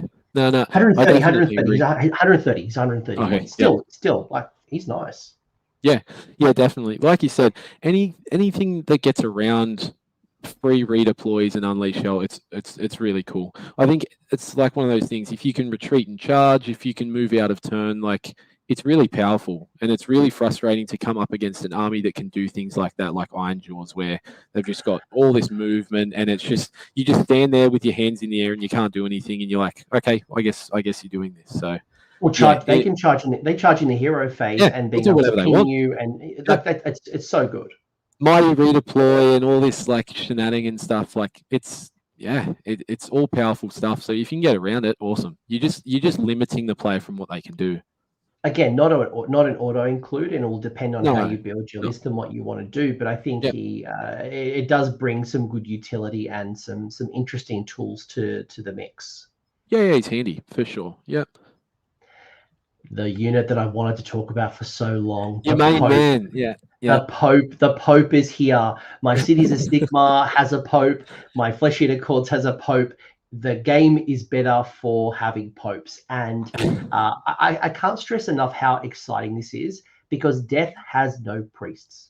Yeah, this is really cool. Yeah, until now, it's Pope season, everybody. Bring out your religious gear. It's time to anoint your enemies to the good word that is Ushoran, right? So your Abhorrant Cardinal. So again, like, you look at the War Scroll, 5 wounds, 4 up save. So what? And you probably don't want to get this person into combat, but what you do want is the speaking in tongues. So it also has royal blood as well. Like, it's a common theme across the board. Speaking tongues is a prayer with an answer value of 4 and a range of 18. If answered, pick 1 enemy unit within range and visible to the chanter. Until your next hero phase, roll a dice each time that enemy unit receives a command. On a 4 up, the command has no effect. So 1 in every 2 commands, all out defense, unleash hell, rally, whatever, you are going to be stopping half of them. Yeah, this is really strong. Like, really strong. I think the first time I started appreciating things like this was when, at a recent one-dayer, I think our friend Austin had started running cities, and they've got something similar where they can start turning off command points on a pretty decent roll. Like, this is going to be fantastic. From memory, 120 points. I think, you know, you get access to the rites of madness or whatever the prayers are called now. So yeah, so fantastic. This I'm with you. I think I'll auto include this guy. I think it's safe to say for his points, he unlocks a lot of things, and the command ability is fantastic, like the turn off command ability. So I really like him. No, he won't be fighting. He's not a beat stick by any means. But you know, range 18 on the turn off commands is cool. I think it's really cool. This is as close to an auto include that I would say in Flesh Eater Courts, because you also get to interact with invocations. It means you can get a priest without going into blister skin. 120 points is very fair. It doesn't take a lot out of your list. It is a good war scroll. It does allow you to bring some of the prayers that we talked about before, that we were very, very supportive and said that there was some very good prayers. Would I take 2 of these Archregents? I'm not sure. I don't know if I would take 2, but I would definitely take 1 in a list, and I would try to find a way to have that 120 points. And it's an abhorrent as well, so I can get bring back units. Yeah, and I mean, I could sit on the Charnel Throne, but I'm not really getting any benefits. Like, it doesn't boost up anything by getting to 6, other than the feeding frenzy and the summoning, right? So and it's also harder too. I mean, he's not going to be fighting, so I mean, ideally he's not. So you're not generating deeds.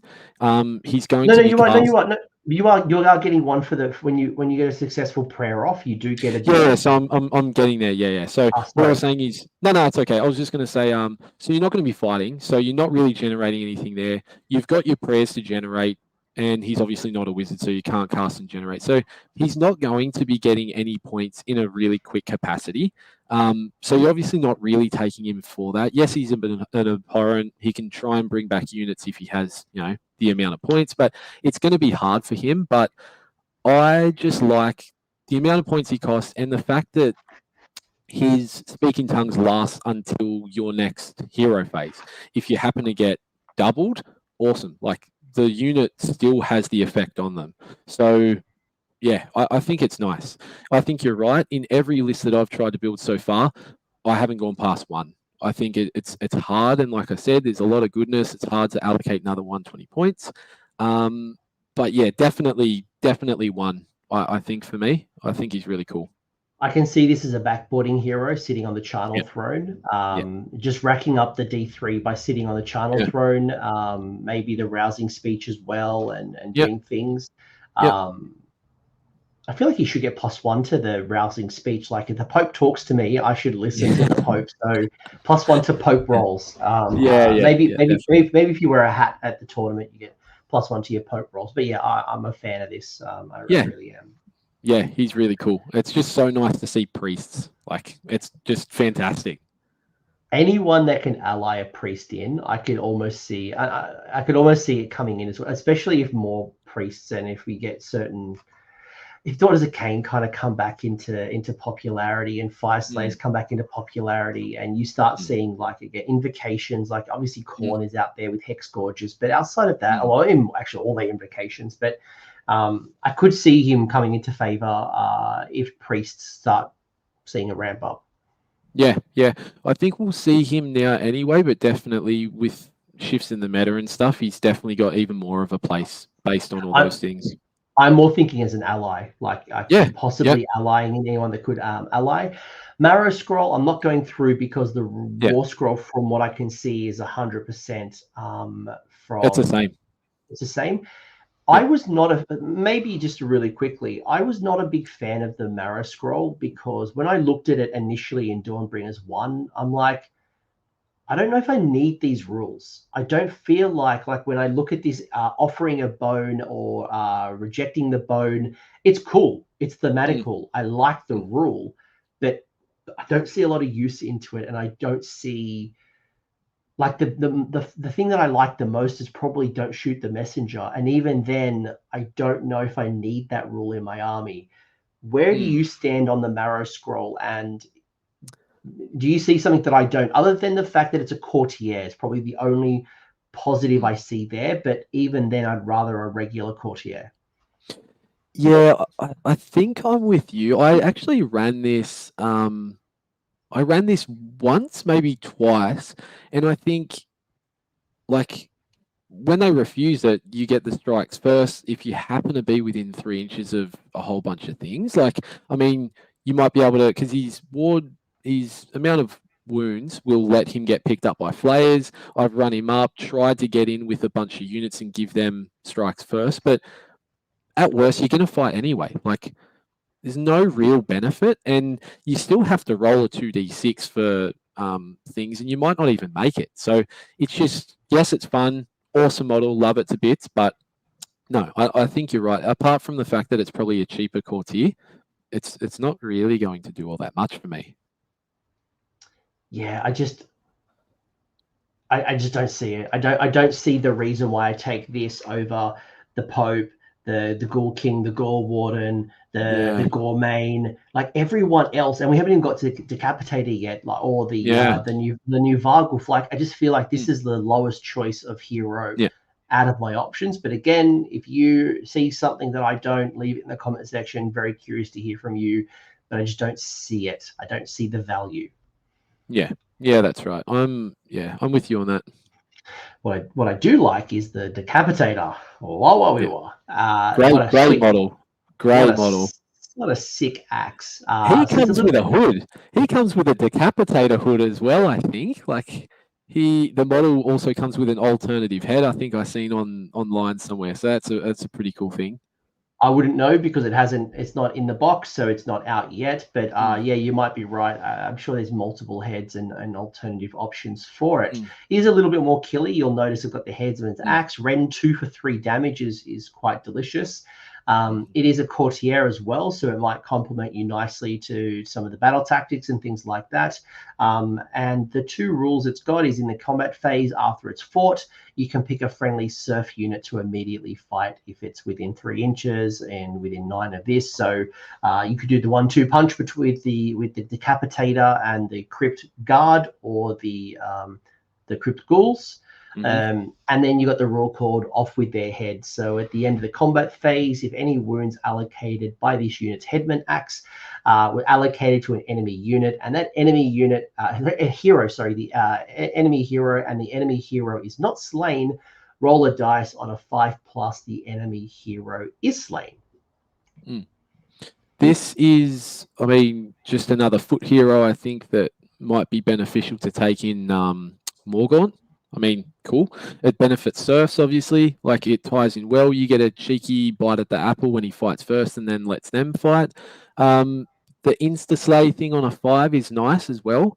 But, I mean, look, I don't think he's super standout. Like, I think he's cool. He's thematic. He's a courtier, all those sorts of things. But, yeah, I mean, he does what he does. There's no guarantee that you're going to insta-slay something. It would be fantastic if you got to buy the apple and just brought down, you know, a Gargant or something. They can't be insta-slain. They can't be insta-slaying band D6. That's right. But like, it'll catch off some things. No, one in every 3. Yeah, I think he's okay. If I had him in Morgaunt, I'd probably run him just because I think he makes sense based on his points value, and also too, he doesn't have a lot of attacks. But if for whatever reason you were able to run I think it was the artifact where you can spike an extra 3 hits, that would be fantastic, awesome. But yeah, I think he does what he does, and I think he could catch people off guard. And if you happen to insta-slay someone, awesome. But yeah, I'd first probably leave him for a Morgaunt build, I think. Agreed. 100 points. I think a Morgaunt build would work very nicely. I probably wouldn't put it in a Flayer or a Horror or a Grizzle Gore list, but 100 points is a fair price for a hero. It might allow you to take Ushoran, for example, and have still a couple of little minor heroes to support. It's the right price. Yep. But it's playing a very specific role. Yeah, and I mean, the amount of damage that he does, it might be cool to try and get those Noble D points, because, you know, the more wounds that you do, awesome. You can generate points a bit quicker, and with a high damage profile, it might be more viable if that's what's in your head. But yeah, he does what he does, and I think we will see him and we won't see him, just depending on people's prerogative. I think most lists won't see him, but there will be a reason for you to Yeah. pick it. The Crypt Courtier, the thing that you're taking the Crypt Ghast the most for is very similar to what we just talked about with the Decapitator, where the Marshal of Peasantry in the combat phase after this unit has fought for the first time. In that phase, you can pick one friendly serf unit that has not fought yet, is within 3 inches of an enemy unit and wholly within 9 inches. So literally the same rule. That unit can immediately fight. So again, the 1-2 punch between serfs and courtier. Yep, same comments again, I guess, just a little bit not worse, but obviously misses out on the insta-slay. Cheap courtier, and got a glow up with his attacks profile. But yeah, I mean, cheap courtier, I would be running him in a Hollow Morn list for sure, just to try and get a few more heroes around the board. So the question I have is, why would I take a Crypt Ghast Courtier when I could take the Decapitator? And I say this because it's the same price for 100 points. And it's not an error. The Crypt Ghast Courtier has 4 wounds. Only 4, which is bizarre, while the Royal Decapitator is 5. They're both courtiers. They're both not unique, so you can customize them however your heart's content. Like what? The move and the bravery is the same. The save is the same. I get an extra wound and an extra rule for the same price. Yeah, I mean, an extra 2 attacks would not sway me to take this guy over a Decapitator. Like, I would still rather try and bank on the 3 damage with 3 attacks. Like, well, it's D3 damage. Like, it could be 1s. Yeah, absolutely. I would much rather take the Decapitator. And with the Ren -2, so I get a consistent damage 3 with a Ren -2 versus a Ren -1 and a D3 damage. So potential insta slay, like far outweighs taking a Crypt Ghast for the same price. Yeah, yep, definitely. No, that's a very good question. I'm interested to see how they adjust those points down the track. Yeah, surely the Crypt Ghast Courtier goes to like 80. Yeah, he used to be 70 or 80. Yeah, he was very cheap. He was dirt cheap, and I only used to take him for Tunnel Master. He was really good. Yeah, no, I haven't missed any rules, and the 4 wounds is definitely not a mistake. It's I'm going to skip this. I'm going to assume it's going to go down to 80, and then maybe the conversations differ, but the Royal Decapitator wins hands down in the Courtier battle. Fully, yep. Now, a model that's really grown on me. Initially, when I saw this guy, I thought he looked dumb. I really did. I thought it looked goofy, but it's grown on me so much, and I've actually really enjoyed it. I was never a fan of the old Varghulf. It was just a weird sculpt that never fit in. Very similar to like the I've now forgotten its name in Nighthaunt. The ghost. The Boatman? No, not the Boatman. The Forge World monster. The Mongol. The Mongol, like the Mongol just didn't look. The Mongol never looked, but it never looked right in a Nighthaunt army, and the old Varghulf never looked right in a Flesh Eater Courts army. This, I think, does. I like the pose. It has that very like Japanese horror kind of like ring to me. At least it's grown on me a lot. It's grown on me a lot, and I actually really look forward to painting it. So at first though I hated it. I'm like, this is silly. Like, it's a funny face, but it's grown on. Yeah, I thought I was the same. I only differ in the fact that I really like the previous Varghulf model, and when I seen this I was like, it just looks a bit gangly. It's a bit not as beefy and chunky, and it just doesn't suit a smash bat type of feel. But yeah, it's definitely grown on me. I think when I see it in the flesh too, no pun intended, I think it'll be really cool to actually to paint up. But yeah, I mean, it's still a great model. So let's look at what it does, right? So it's got a decent attack profile between its immense claws and dagger-like fangs. And while I do some quickly bringing up the old war scrolls to compare the two, an extra attack. So other than that, the immense claws is the same by the looks of it. It's just 1 extra attack. The Dagger Fangs are 3s, 2s, Ren -2, D3 damage. Okay, so the old War Scroll was a D3, while this is now a flat 3. So a baseline improvement there. 10 wounds, so 10 move is the same. It's got an improved save, so it's now a 4-up, not a 5-up. 8 wounds like it always did. Bravery 10 as it always did. A couple of rules you've got there is the King's Champion, which is similar but different to the old one. So at the start of the combat phase, you can say that it will use this ability. If you do so, add 2 to the attack characteristics, but it has to target a unit with a wounds characteristic of 1 or 2 and doesn't have a mount. The Bounding Stride, that when it makes a move, it can pass across terrain features in the same manner as it can fly. It doesn't fly, but it can move through terrain as if it did fly. And then finally, the Victory Feast. So at the end of the combat phase, if any enemy models were slain by wounds caused by attacks made by that in this phase, you can heal up to D6 wounds allocated to this unit. In addition, at the end of the combat phase, this unit can immediately retreat. It's this rule, the Victory Feast, between the heal and the retreat, I love this. I love this because I have played against a lot of Skaven with Scurry Away, and it grinds my gears. Frustrating. Now you can fight, heal, and then yeet out. It's he's the new parkour champion, this guy. So it doesn't fly, just goes over leaps and bounds.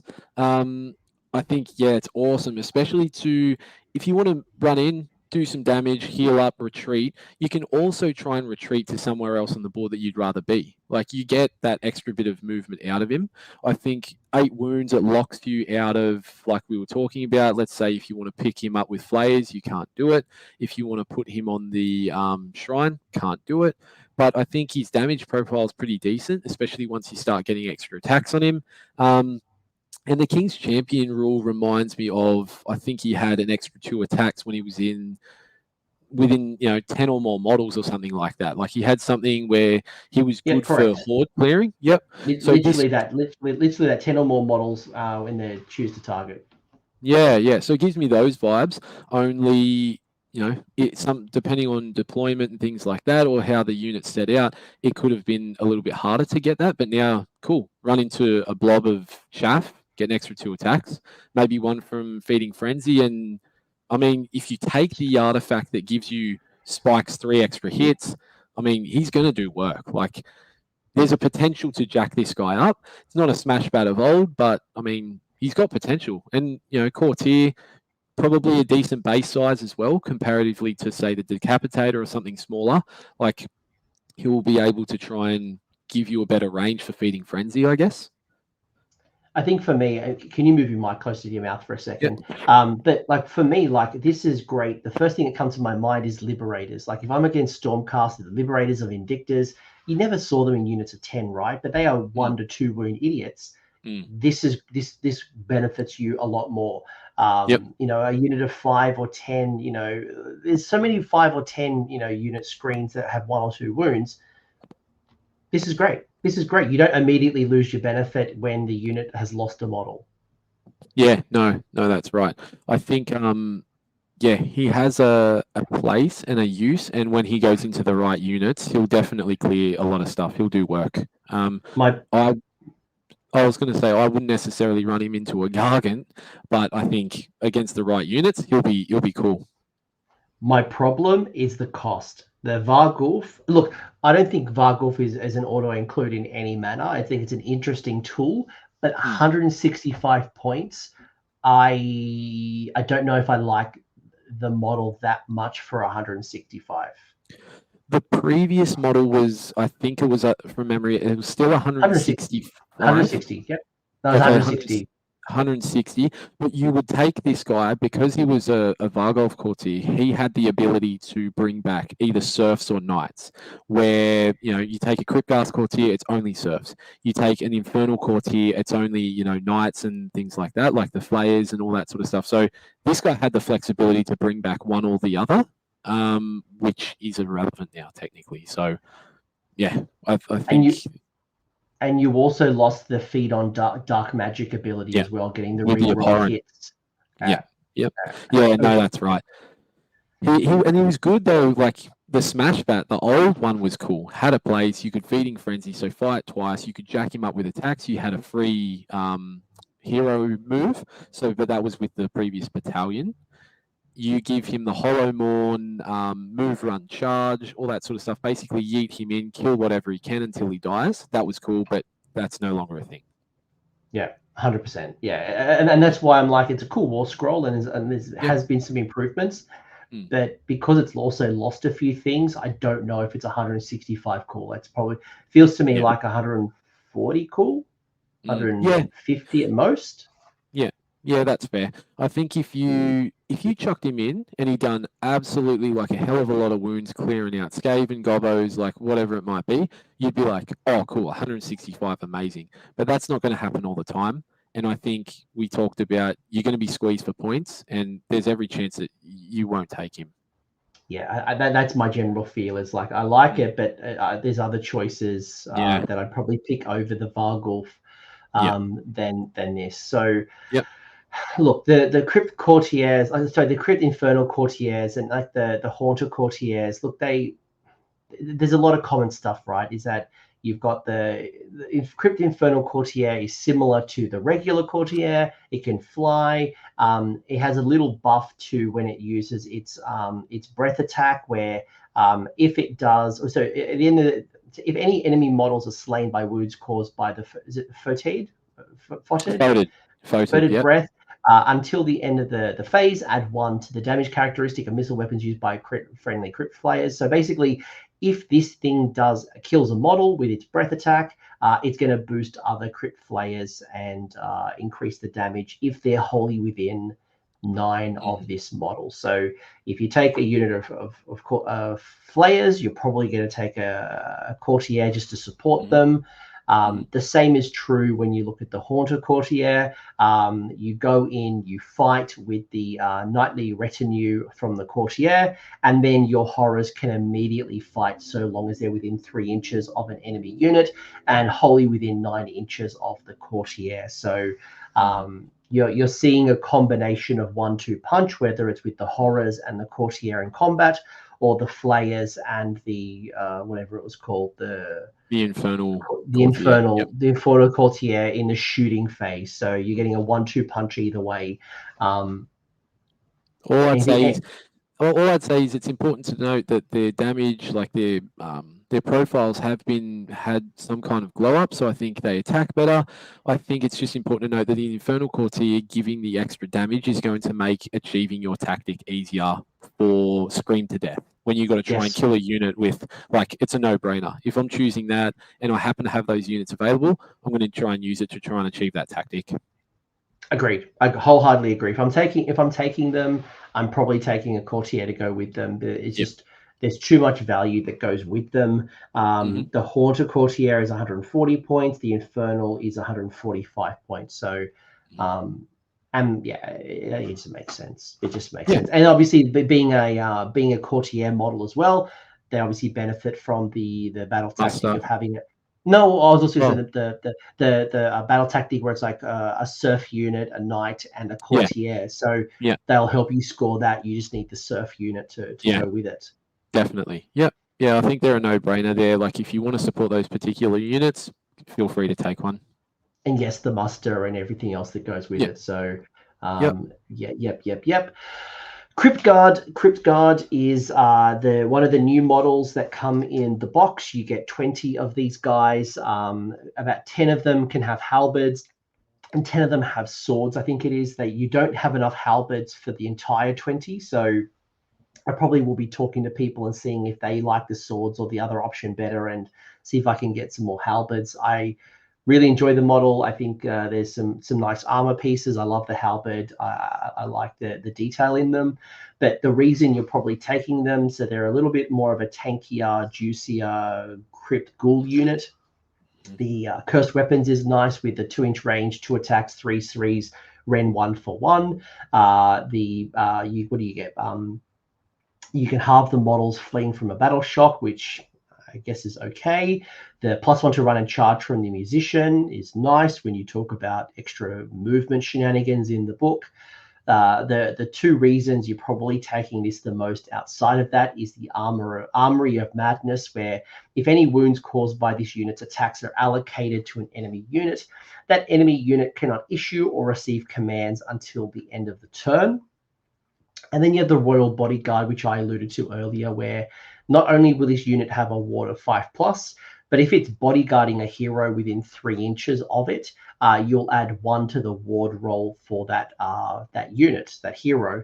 Now, I would assume that this will be errated, and much like the Gobapalooza, much like the Free Guild Command Corp, you will probably see it not stack. So don't be buying 3 units and trying to get your hero down to a 2-up ward save, because I can't see that world lasting for a long. Yeah, no, that's right. I mean, as it stands, as we assume it stands, it's handy for people like Ushoran and things like that. Awesome, try and get them down that extra little bit. Being able to turn off the commands is amazing. I think this unit is really cool. It'll be awesome if you can double reinforce it. And if you can confirm, are they on the 25mm basis still? They are on 25. Yeah, they are on 25s. I thought they were going to be on 28s, but they're actually on 25s, which kind of threw me off. So, with 2-inch range on 25mm bases, Feeding Frenzy, you're going to get a lot of attacks from these guys. If you go into something like a Gargan or whatever, like a big base, you'll get a lot of attacks, because 2-inch range for 25mm bases, that's quite a lot. Three ranks. You can do you can do 3 ranks. Might be worth calling out that they're a unit of 10 for 140 points. In that the army box, you get 20 of them, so you could do 2 units of 10, or you could reinforce them.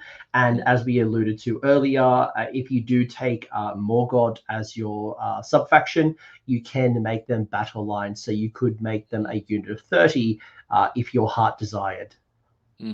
I think in a unit of 30, the first thing, or one of the first things I thought about was with this unit is, if you suddenly have a block of 30 with a 5-up save, 5-up ward, you take the Delusion, so now you're plussing 1 on an objective, so they're a 4+. If you Mystic Shield all-out defense, you're at a 2+ save with a 5+ ward with 30 models, and like it's suddenly becomes a really big soak. Like, it's a big tank, and I think that is going to be handy as well. So they're not just spam and attack and whatever. You could probably use them as a big soaking tool as well. So just another thing, I think, if people want to really try and squeeze the juice out of them, that's an option as well. Obviously not literally getting them to a 2-up armor save. You'd be just soaking up rend of to your heart's content. It is interesting, right? They're 140 points for 10 versus Crypt Ghouls, which are 20 models for 160. So you are either trading bodies for quality of bodies, but they are only 1 wound. So what works out better, what works out worse? I think for me, at least taking a unit of 10, especially if I'm doing like Spellcasting Savant, or maybe taking the command trait that gives me +1 to casting, spelling, and unbinding, and +2 if I've got the 6. It could be a great bodyguard. I could pick the command trait that they can't be targeted outside of 12. So, I could be, there is some things there, but you get Lookout Sir as well. I mean, you get like extra stuff like that. So yeah, can use them as a an assist for keeping a particular hero safe. Yeah. It depends on what you're looking for, but I think they're an interesting model. I love the bodyguard ability with the ward, especially you take the Pope, maybe bodyguard the Pope with the ward, generating a bunch of good things. Or maybe it's a reason to move the Pope into the battle because you're protecting them with the Cryptguard.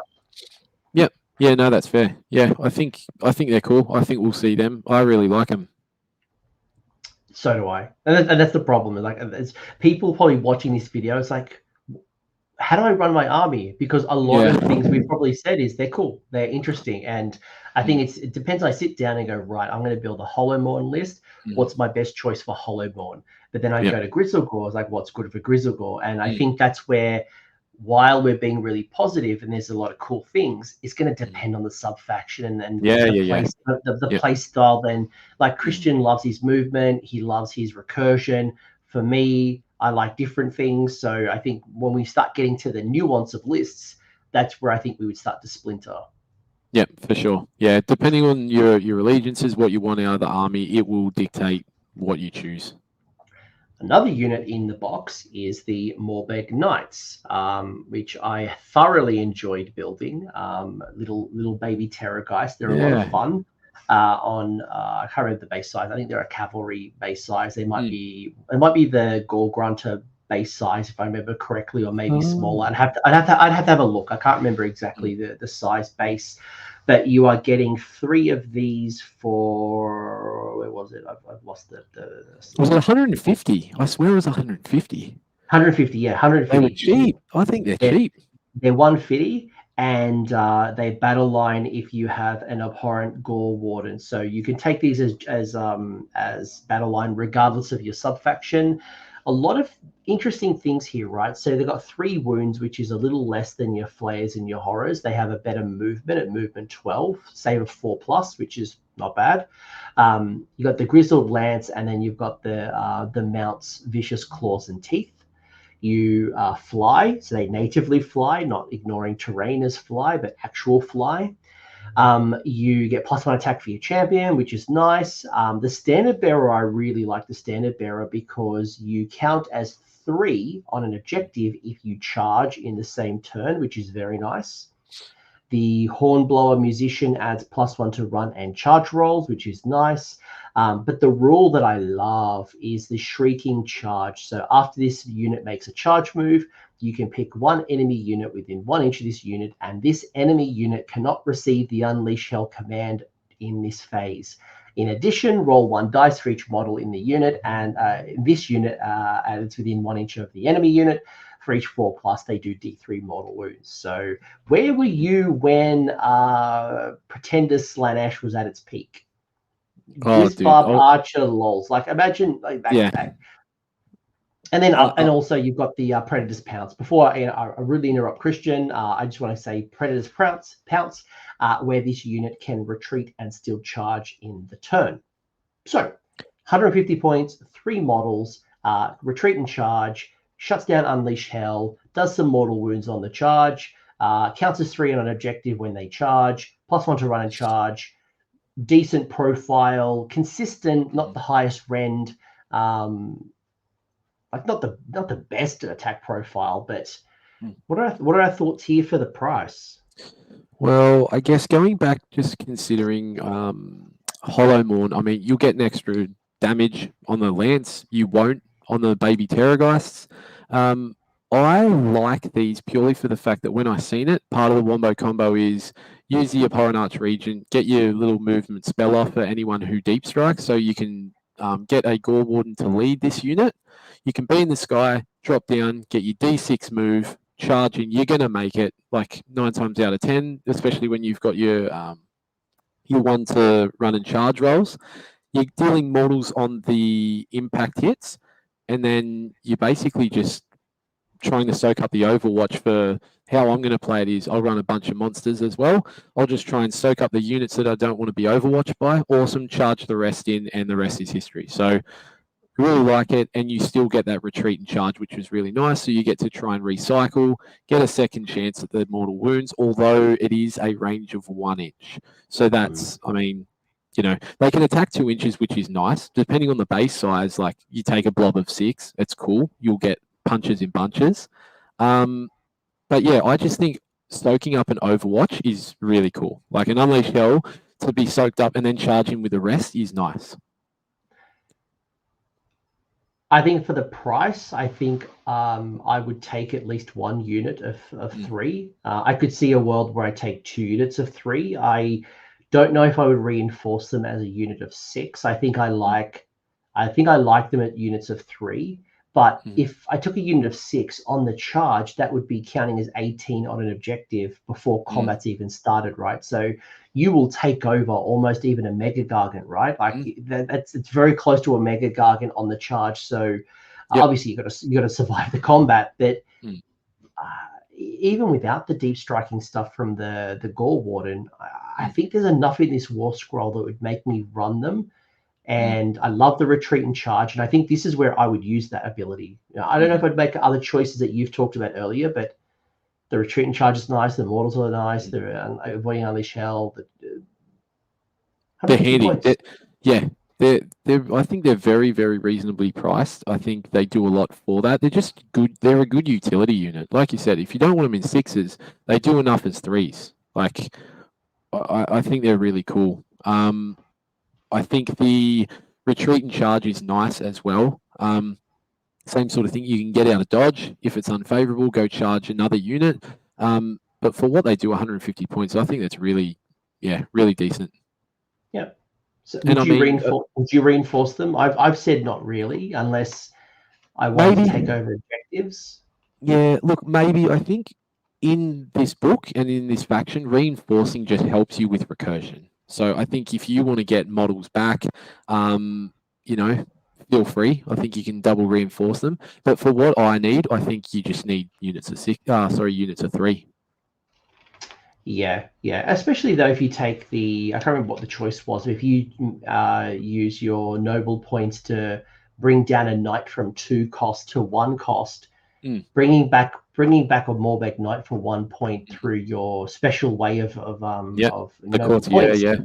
Maybe the unit of 6 does work out there, but for all intensive purposes, although I don't really want to spend 6 points to bring back 3 from the actually I'd be bringing back 2 from a unit of 3 from the summon idiots. So I think I still like 3. I think I still like 3s. Yeah, like I said, I think the bigger number is obviously better for recursion. Otherwise, they still do what they do. I think they're really nice for 150 points, good utility. I think if people really love them, by all means, roll them in 6. Otherwise, 3 is enough. Yeah, I agree. Cool. All right, I was just looking at some other rules, but no, I like them. Yep. I think it's fair. Flayers, we've spoken about through Dawnbringers 1. Anything now that we've gone through all of the allegiance abilities and stuff, was there anything you'd call out for the Flayers at all? I think Flayers just do Flayers things. They don't do the mortals anymore, and that was already acknowledged from prior updates. The Talons with the mortals were nice, because 6s were, mortals on the hits, but I think these are just good with Hollowmourne, because they're still knights. They get +1 to damage on the charge. Like, I think that will be handy, and that makes them a bit more appealing to run. High movement's great. But yeah, I think they're good. They have a place. The +1 to rend from the previous iteration is nice as well. Also can get down to, I think, a 2. Yes, can get down to a 2 based on bravery. They're cool. I think they're good. Some people love them. You're either horrors or flayers. See, I'm normally a Flayers kind of guy, but when I look at the points for the Flayers are 160 points for 3. The Horrors are 130 points for 3.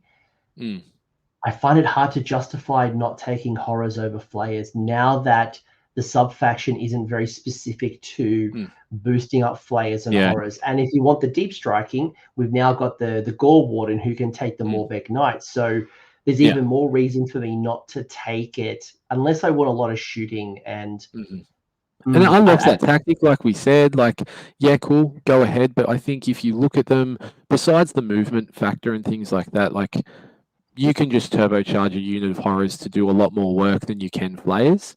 But you obviously lack a bit of range, shooting attacks, things like that. So yeah, I think you're right. For the points, and I'm biased when it comes to horrors because I just love them. I think they're great. I'll just take them over the flayers, unless, of course, I want to particularly get around fast and carry a hero and whatnot. I think this current season, because of Hoarfrost, horrors win every day. I think being able to use Warrior Elite and being able to change the rend up to rend -3, that's just too good. That's just way too good, and let alone the other extra things we've talked about with the +1 attack and feeding frenzy with the extra damage and all the other things. Like, I think it's horrors every day of the week. Yeah, they go to the stratosphere at the moment in the current season. They're like, there's so many ways to get them so good, and they're so worth their points. Like, they're worth way more once you turbocharge them, but we'll see. They might, like, the validity of the unit might fall off once you don't have Hoarfrost and things like that. Like, it's like we talked about. Meta changes, things change, and then suddenly units you might not necessarily see as much. Correct. Like if you go outside of this General's Handbook, there's no Hoarfrost. They're only Ren -1 if you're tapping into that Abhorrant or Courtier, and then it's average. But now that you can go, you're going to do Ren -3. You can't go Ren -4 because you can't do Hoarfrost and Chosen of the King. Yep. I think it's horrors every day of the week. Yeah, definitely. Even still hitting on 4s, so be it. You can, try and all-out attack, whatever it is, get things through a bit easier. Increase the damage, like I said. If you make a charge with these guys, go from 3 to 4 instead of 2 and 3. Hectic, like so hectic. But we'll see. We'll see what happens after the season. Yeah. Your ghouls are the same as well. Ghouls just do ghoul things. They're 20 bodies. You can build them up to 60s if your heart desires, and double reinforce them as your battle line. The Boundless Ferocity is a fun little rule where you get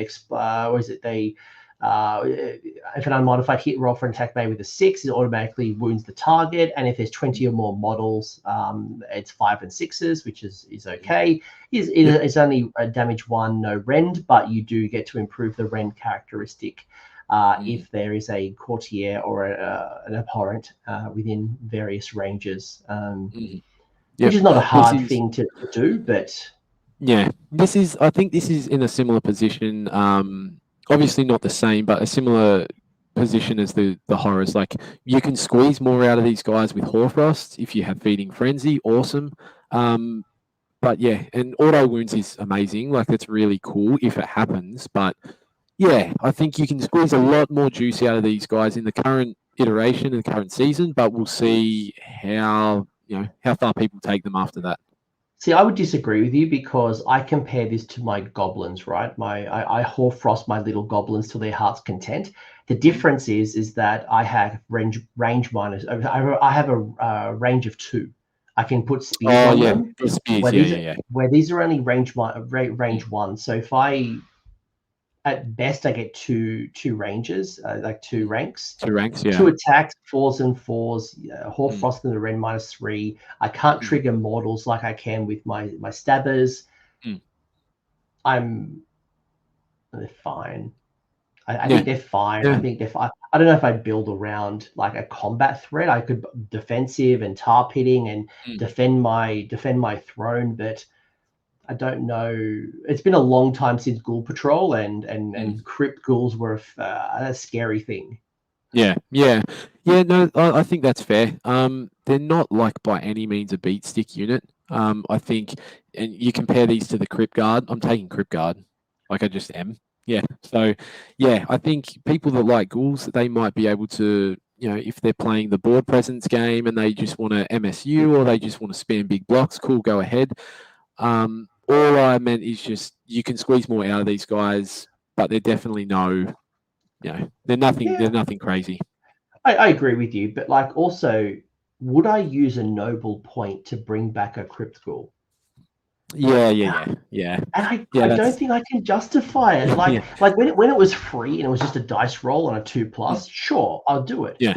But when I actually put the effort of either getting spells off, sitting on a throne, getting into combat to get a bunch of points, and then spending them on these guys. Yeah. No, when you can spend essentially with that artifact the same cost essentially to get knights back, like Well, if you did it with the artifact, you get 2 ghouls for the price of 1. But like when I could bring a knight or a horror or a flayer. Yeah, absolutely. I personally, I've never run Crypt Ghouls other than screens. I'm just not a ghoul man. But yeah, I think I just always try and justify in my head, like if I'm going to bring something back, if I'm going to invest points, just go a bigger, better thing. Agree. And that's where I'm at. That's really where I'm at. The last unit we have before the Endless Spells is the Royal Beastflayers. I don't think they've changed very much since the last War Scroll. I think they look pretty standard to me. I think they're a neat War Scroll. I like some of the rules in here. I guess it depends on what you want out of it, right? Like this very monster focused piece, right? And we're not quite in a monster meta right now, but I think they bring enough to the party if you want to run them. Yeah, look, they were cool before the FAQ, when instead of summoning like it was serfs, right? So you could bring these guys instead of normal ghouls. Awesome, fantastic. Used to run these, to try and summon them. That was fine. I mean, monstrous rampages, canceling. That's cool. Especially, gargants and other things. That was nice. But I think, we're not in a monster meta, so how often we now see these will be, I don't know. It's cool. Like you get more out of them too, right? Compared to a normal ghoul unit. You've got the dogs and the hunting polearm, which they attack half decently, but other than that, there's no way, but there's no way to make them battle line right now. So no. There's no way at all. So if I look at the Cryptguard or the ghouls, I just don't know the role that these are playing. At least in the current season, but again, who knows what's going to change and what's going on. And there are some cool rules if you need it, but right now it's a utility piece that you bring in if you need it. They perform a very specific role, and if you want to run that and have that utility, awesome. If not, then leave them at home. The last set of war scrolls before we get into the points and we just reflect on the point is the 3 endless spells. So you might need to remind me a little bit. I didn't quite get a chance to reflect on the old versus the new, but how do these look compared to the previous? Like the chalice seemed pretty close to what it had always done. These are more or less the same. They're very, very similar. The Corpse Mare Stampede as well, that's pretty much the same. I think the thing that I never lent into obviously was the chalice because I wasn't running a lot of ghouls and things like that, but that will be nice for things like Cryptguard. I think the Cadaverous Barricade is nice when it's set up and you're halving movement, which is always good. And also blocking off paths of movement and things like that. That's all good. But I challenge anybody to start making a list and trying to fit all the good stuff in whilst making space for something like these. These are all like cool, but I just have not found the points to fit. Barricade, and this is the challenge, right? Because Barricade, for example, is 20 points, which is really cheap. 20 now, is it? Yeah, it's only 20 points. So, which is great, right? So here's your points, by the way. Oh, that's cheap, yeah. So hold on, right? So Barricade's 20, Chalice is 50, and Corpse Mare Stampede is 60, all right? But Christian, would you spend 20 points on the Barricade, or would you try to improve your chances to get a Triumph? Or would you find 30 points instead of 20 points to go to Gravetide, for example? Yeah, look, I think when you put it like that, a Triumph for a +1 to wound is really nice. Like everyone knows that. It's really good, especially when you're trying to clear things. Like even going back to the tactics, you want to kill a monster with an Abhorrant, bust out a Triumph, try and achieve that tactic. Like it's handy. Especially when in previous times too, you've seen people intentionally try and run cheap lists or cheaper lists to try and get that Triumph because it's a big deal, especially things like Gits, anyone that needs that extra, ignore battle shock, things like that. So I was literally going to say that because that's the other thing is like it's just denying your opponent, right? You got a lot of bravery debuffs and a lot of do not take battle shock. If you can stop people from using that Triumph, that's even more powerful to you. Yeah, absolutely. Look, to answer your question, I think I'd probably be inclined to go a Triumph because it's just handy. If I had to choose, a Gravetide is nice. I just can't see myself running any of these spells, but not to say that I never would, but for me, there's other options that I would probably choose. Yeah, that's where I'm at. So by the way, here's the points on the screen. We've kind of talked a lot about it throughout the video, so you can see where the points land. Things may change. Traditionally, there's like an errata like 4 weeks approximately after the book. They might do city style where cities got their errata a bigger errata when the book was on shelf. So this is a limited edition. I keep bringing it up, right? So this box is limited, so it'll be around for a certain amount of time. I don't know when the actual Battletome will be a release on the general public. So I imagine at that point you'll have the proper FAQ. Again, I mentioned January to March sometime, I would imagine. So if you're a Flesh Eater Courts fan, and this box, I guess, has all brand new stuff, right? Literally everything is new. So it's not like previous boxes where there's some things you didn't need, some things like it's all new stuff. So and I think we're generally mostly a fan, right? We like the Gorewarden, we like the Cryptguard, we like the Morbheg Knights. We're on the fence with the Varghulf, especially at the points value, but mostly pretty useful stuff here. Anything from the points that really stand out we haven't really talked about? Like obviously Nagash is in here, by the way. The Nagash War Scroll is exactly the same as it is in every other book. Nagash is Nagash. Nagash is 965 points. I'm not going to talk about Nagash, but I think from memory, I feel like you could take Ghouls in 10s for 80 points. You used to. That's what I used to do. Yeah, so that's when I took them as screens. I'd take them in 10s. Just interesting to note that now minimum size 20. Things have come down. Things have come up. I think so your big beasts are a little bit more expensive now. Things like your Archregent are like 100 points cheaper, but it's just a different role. Your horrors have gone up. They were super cheap at 110. I think 140 points is probably reasonable and where they should have been.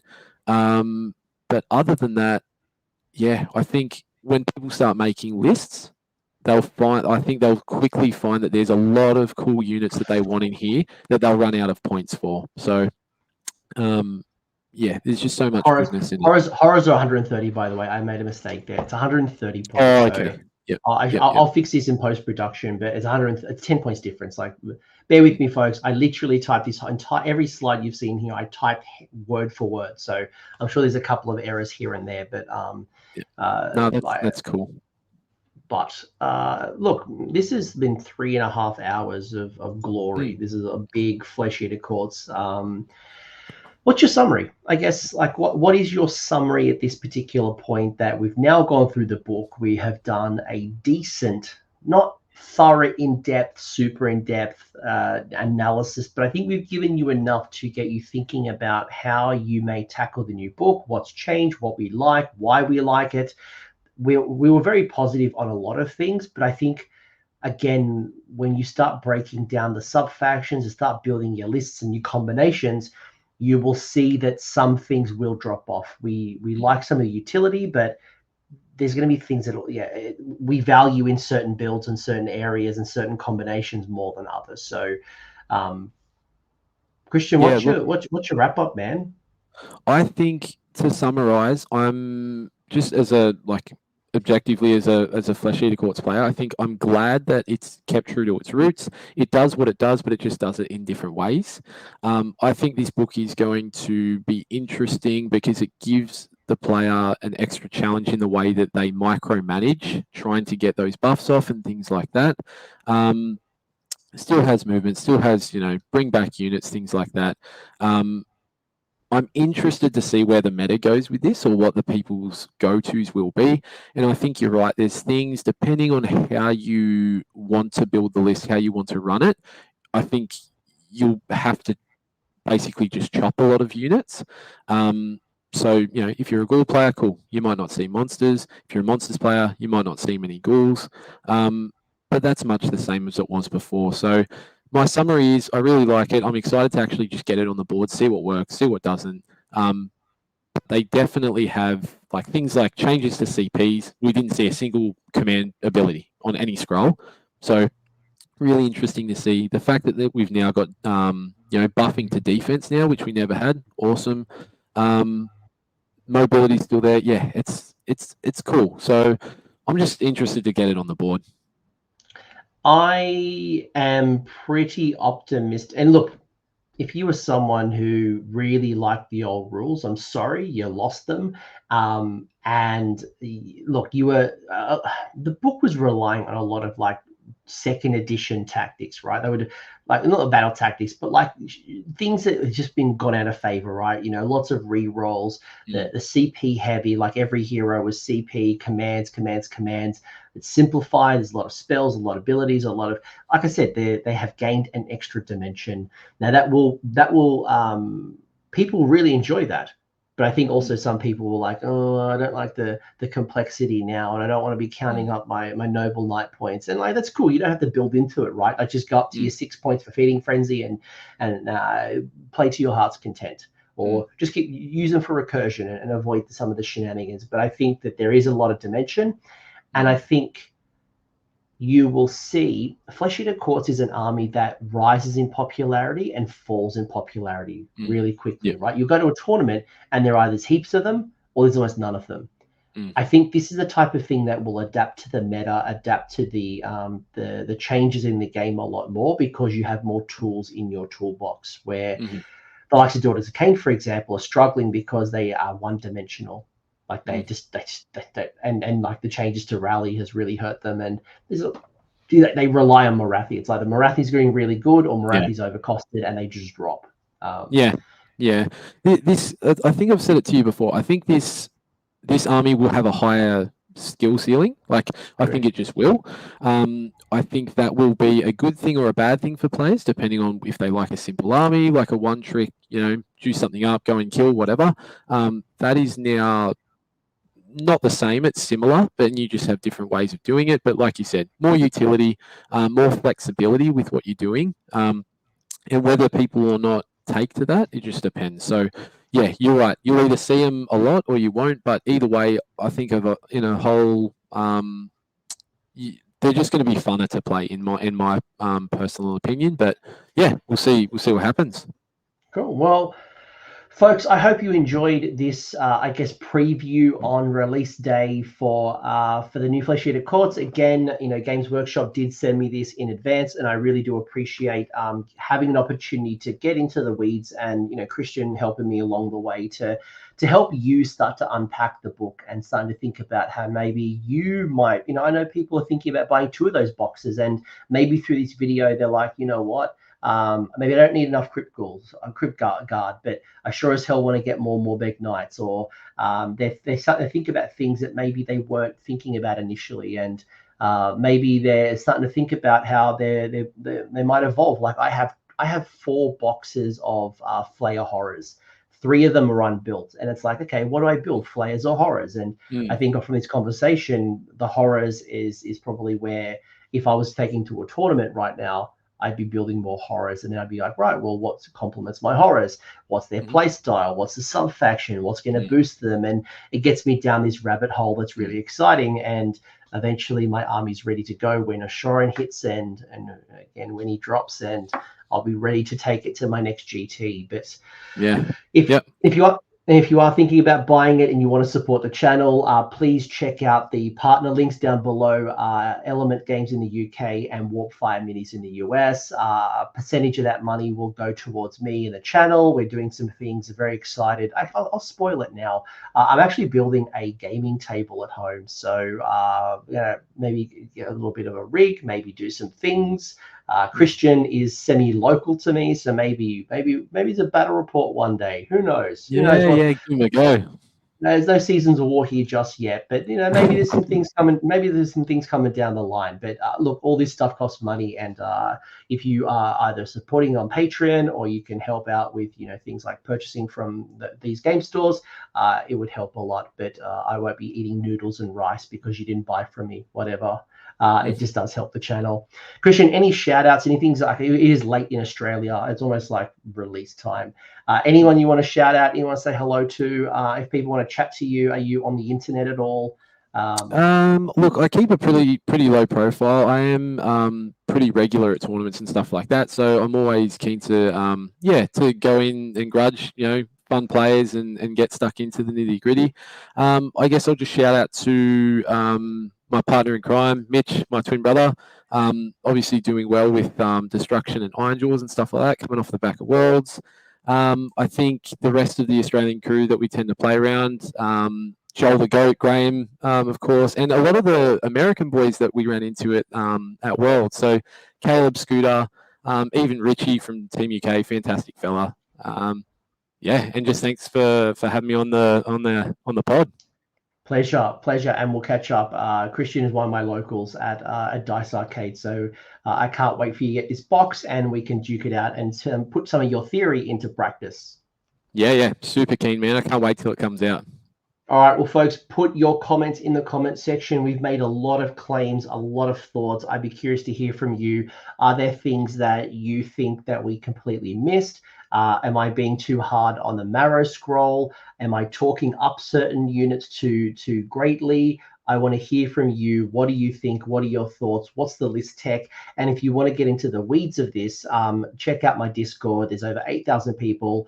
There's a big active group of Flesh Eater Courts players. I'm sure we're breaking down this Battletome and building out lists and practicing on Tabletop Simulator. I'm sure there'll be plenty going on. So if you want to kind of advance your game and get ahead and kind of hear what other people like you are thinking, come chat with us in Discord. Link is below as well in the link tree. Everything's in the link tree. Go click that button over there, link tree, and support the channel. Come check out Discord. And Christian, I want to go to bed, man. I've got a music festival. So when this goes live, by the way, this goes live, I will be, I think, watching Limp Bizkit or Sepultura or Fallout Boy. There, yeah. I'm at a music festival at this time. So say hello, leave me a comment, and we'll chat all later. But Christian, you're a legend. Thank you for your time. Cool. Hope you enjoyed the video, and let's all wrap up. Bye-bye. Thanks for hanging around until the end. I hope you enjoyed that video and you walked away with a few new ideas. Now, if you did, I would love it if you pressed like on the video, as well as left me a comment with your thoughts. The conversation will continue over on Discord, and the link is down below in the episode description. I also want to give a massive shout out to the AOS Coach patrons and YouTube members who are supporting the channel and the growth that you're seeing here. So cheers, you are all bloody legends. And until next time, don't roll a 1-1 on a spellcast.